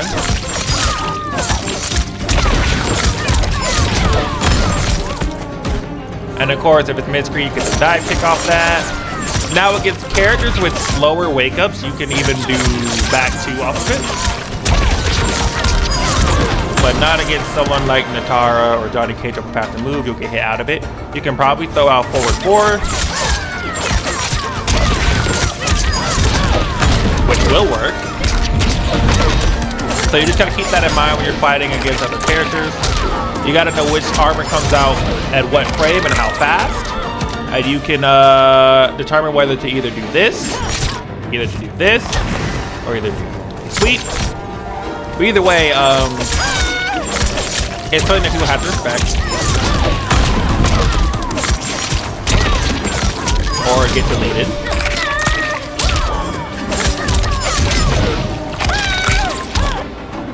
Another setup you can do with this. And that will catch any wake up that is an ostrich. Timing does not matter. No matter how fast your wake up is, this will hit you. So you definitely don't want to wake up on that. Or it will hurt. Definitely worthy to mention that delay wake up will kill that. But of course, like with all Oki, like drops like that, it will kill your setup. But of course, if they delay wake up, you can, you know, jumping will time it, and this will cover. And there you go. If they delay wake up, then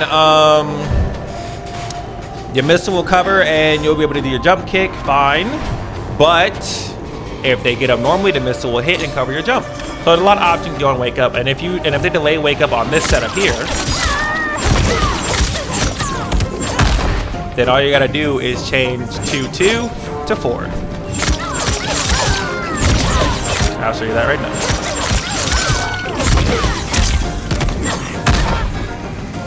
Go.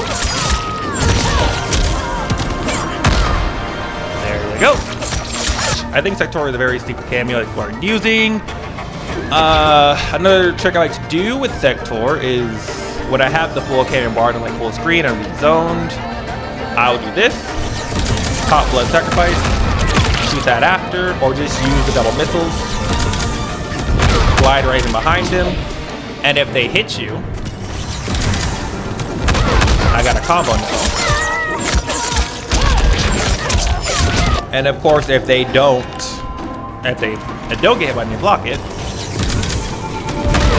At least you're in now. You can grab and throw, go for your sweep, do your nitara stuff. So the missiles are very important. The reason I like the team so much is not only because of the armor break, the amount of pressure to give you on wake up and like to keep your turn. The fact that they can cover a lot of her gaps, but it's really good for letting her get in. You call the missile in. When it hits, you dive kick right after the missile. If they start moving, you adapt behind that. Whoops. The missile just gives her a lot of opportunity to get in. So I definitely think people need to get some more Sektor. Plus the flamethrower is really good. Of course, because it gives you a restand, even if you're in the air. And from there, you can do whatever you want. It's basically like hitting them with bad blood. You know, you can mix them with that. Or you can just choose to throw them. So, yeah, Sektor very super. I think you need to invest in more. Definitely invest in Sektor more. I think they'll be really good this meta, especially for the Nitaras. They're not gonna like Sektor. Sektor's always been rough for her to deal with. Especially since they fixed how it worked, and the fact that the missiles bounce. If you are able to hit an airborne Nitara, they're going to bounce. Not only that, but this has always been a great move to deal with Nitara's flying. That move tracks, and it gives you a launcher. So if she's jumping and you throw this out, she will be hit. And in some cases, if you're close enough, you will be able to combo. Or all the time you're able to react to that. React with that. You do get shove combos with Sektor. As you see right there, shove them with the missile. I get a combo. The combo will be scaled, but damage is still damage. You can even do it off this too, in case they start blocking the low off the missile. The only thing here is if you're going to do the throw setup, you're going to have to delay the missile a little bit more.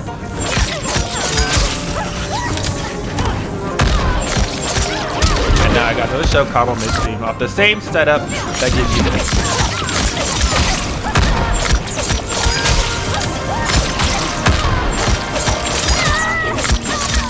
And that reset does hurt. Do not let him get hit by it.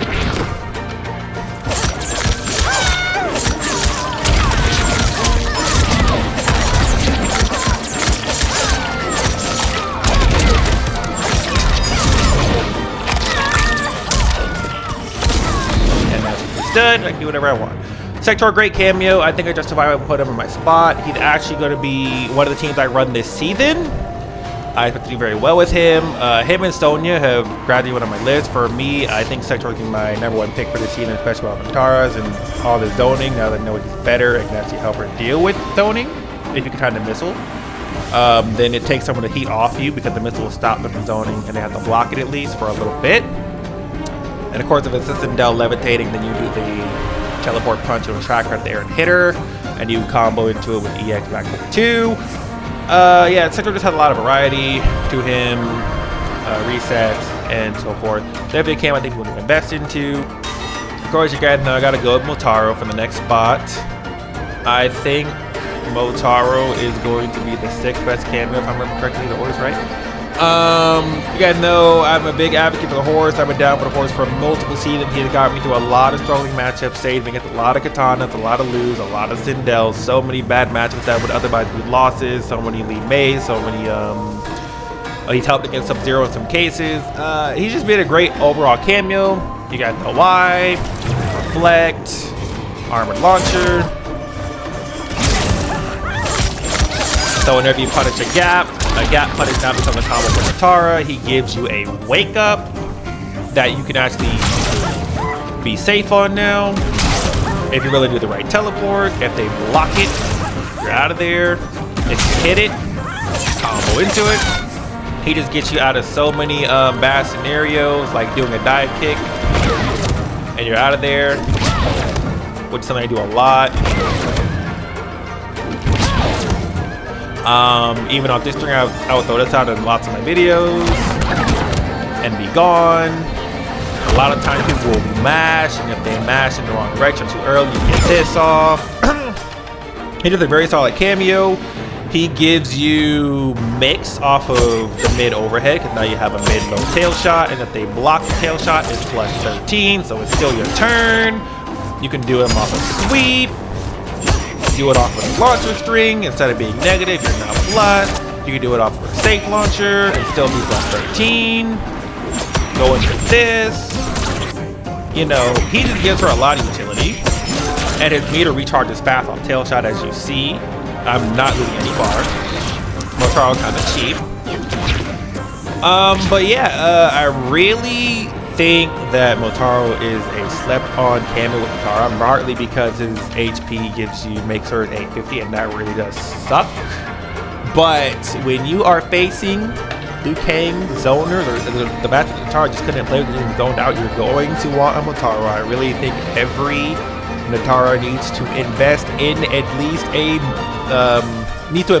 Motaro, or if not at least a Sub-Zero, but definitely a Motaro. This is going to save your life. If you know the gap punishes, this is going to save your life. This teleport is now cheap and will bail you out of so much stuff. If I die kicking his blocks, I'm gone. They cannot punish me for it. So he just has a lot of utility that I think Nitaras need to look into. Very thought on cameo. He'll definitely reward you. The more you study your opponent's frame data, the stronger he will be, but the more gaps will be punished, and therefore the more combos you will be able to steal by using Motaro and Nitara's armor. So I'm going to edit this part in for the Motaro segment and the cameo section. There is also another benefit that Motaro gives her, and that is dealing with Kenchi's Sento, because Motaro actually out there doing it pretty well. And I think this is something that a lot of characters do, but I'm going to show it on her. I've doubled a Kenchi, so if I don't do the Sento string right, then I apologize. But I'm going to try to do what I can. Won't be doing the standards or nothing, but I'll just give you a general idea of what you can do if you encounter the situation. Now, you know, the main thing Kenchi's doing when they get you in the Sento position, or they sandwich you, or Sento's out, they're going to hit you with the, you know, the best pressure in the game. And of course, your main go-to is either going to be to armor it or try to flawless block it. And of course, if you try to armor it, he reads it, he can block. Or he can even do the string to armor break you for trying to armor him. Now, this isn't going to help you if he does the string to armor break you, and he just throws it out there completely safe or break your armor. But if he hits you with Sento and then he blocks anticipating your armor, there is a way you can completely bypass Sento and the entire setup with Motaro. So I'll show that if I can get it.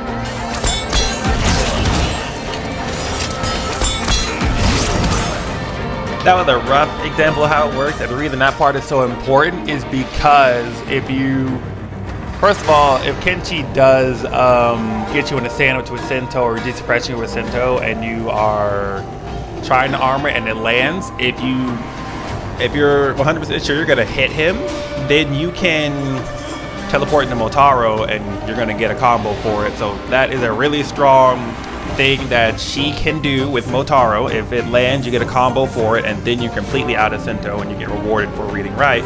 However, if he does the Sento and blocks after you armor it, now you're not just going to be able to get punished. Motaro will be able to teleport you out, and if you just want to be safe, you can do the bar teleport and you're completely gone and out of the Sento stance or the sandwich as well. So I feel like that's really important tech that a lot of people aren't aware of, that she has that option with Motaro against Kenchi. That's the number one reason why whenever I fight a Kenchi, Motaro is always the pick, because of those two things right there. If I hit, I get a combo. If not, I'm out completely.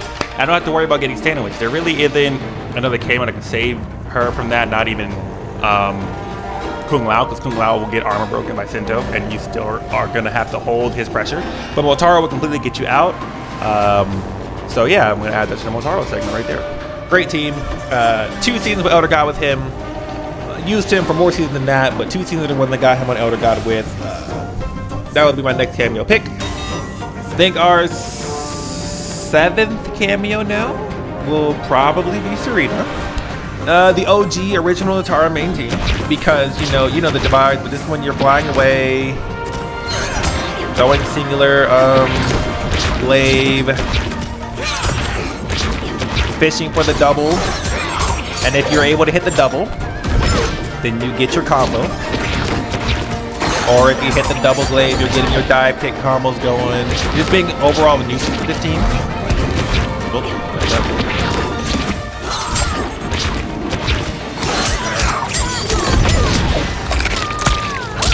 OG strat.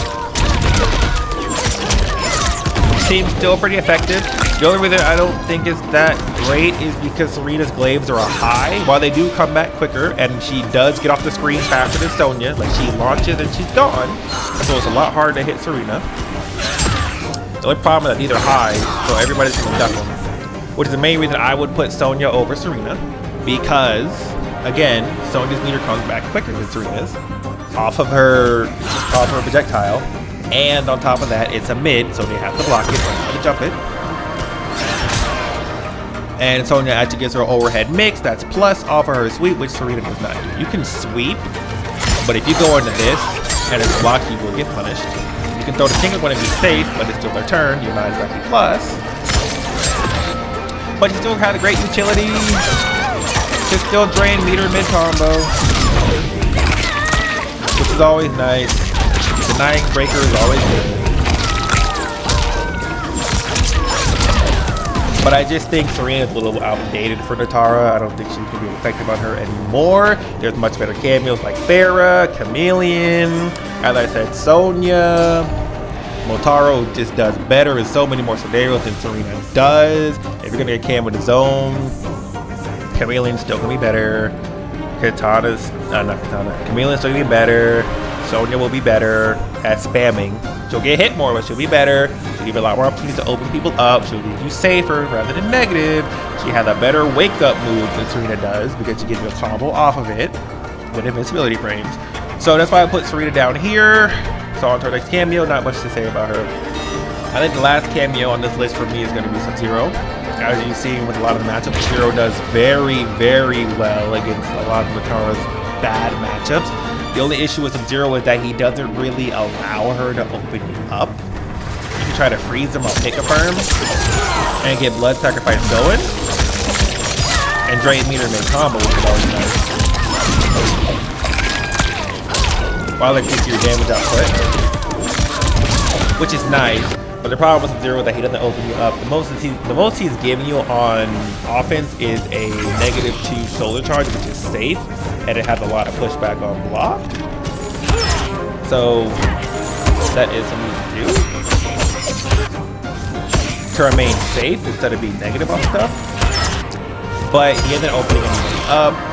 He's not giving you any projectile to shoot back at your opponent. So if you're getting zoned, all you really have is this. But you know, he'll help you play, but he doesn't really elevate your gameplay, if you know what I mean. He doesn't give you anything cheap to use that will allow her to excel. He really just lets you play the bare minimum, but nothing more. He just allows you to play. Motaro will offer you a lot more than Sub-Zero will. He'll give you plus frames, he'll give you a mix, he'll give you armor launchers. Sub-Zero just doesn't give you any of that stuff. That being said, unlike Motaro, no, unlike the other cameos, just like Motaro and Sub-Zero both, they both put Nitara in this situation where she gets countered by just doing this. She can't swing off this, so she's trying to chase them, right? And flying forward is very fun, so we'll have a lot of landing lag. So if you do this to your opponent, they're gonna catch you. You try to move in, dive kick in, they're still backing up. She really struggles to chase you down, and she doesn't have a lot of full screen presence because her projectile is utterly garbage.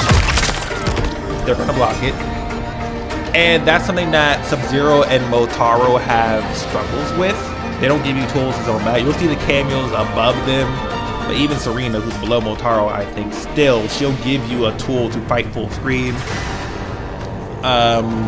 Sonya will give you a tool to fight full screen. Lao still gives you a projectile to use, and vice versa. The only kameo I think right now is her best kameo, anything I give her projectile to zone with, is Ferra, and even then Ferra still gives her full screen stuff to use, like the slide kick that launches.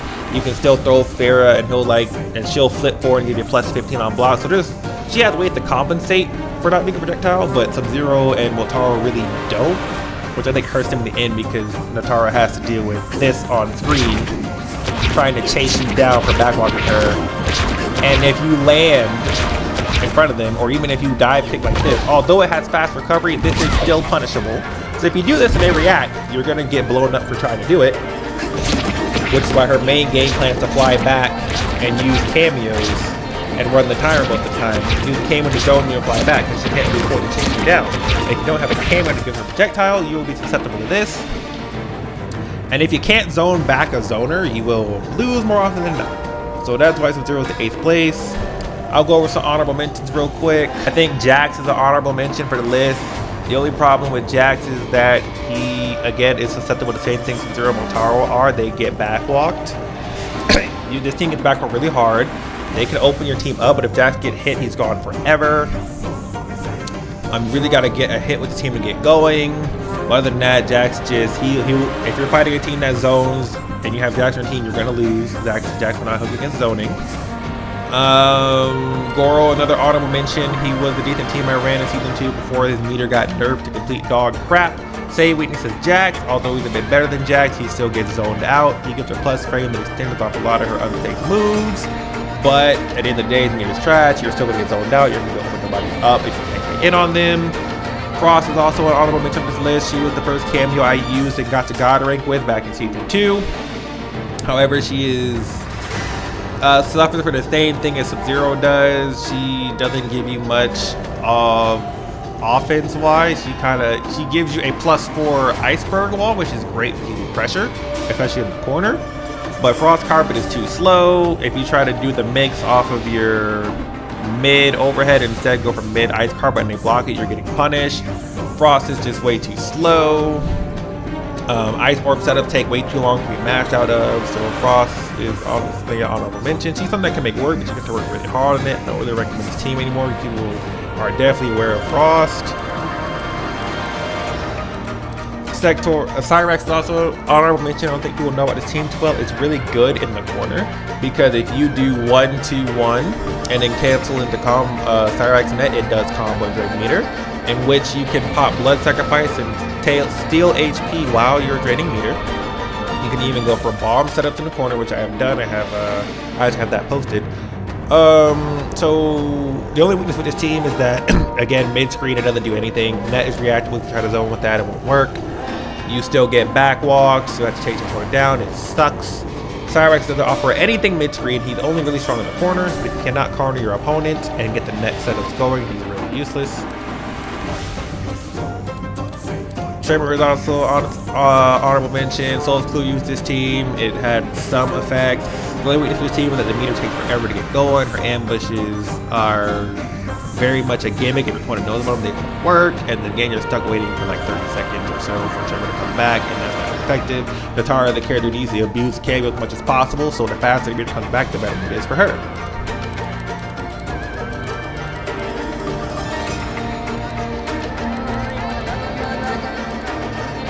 And I guess you could put Motaro on the list. He does give her combo strength, like this team right in charge of before. I just don't think it's really that great.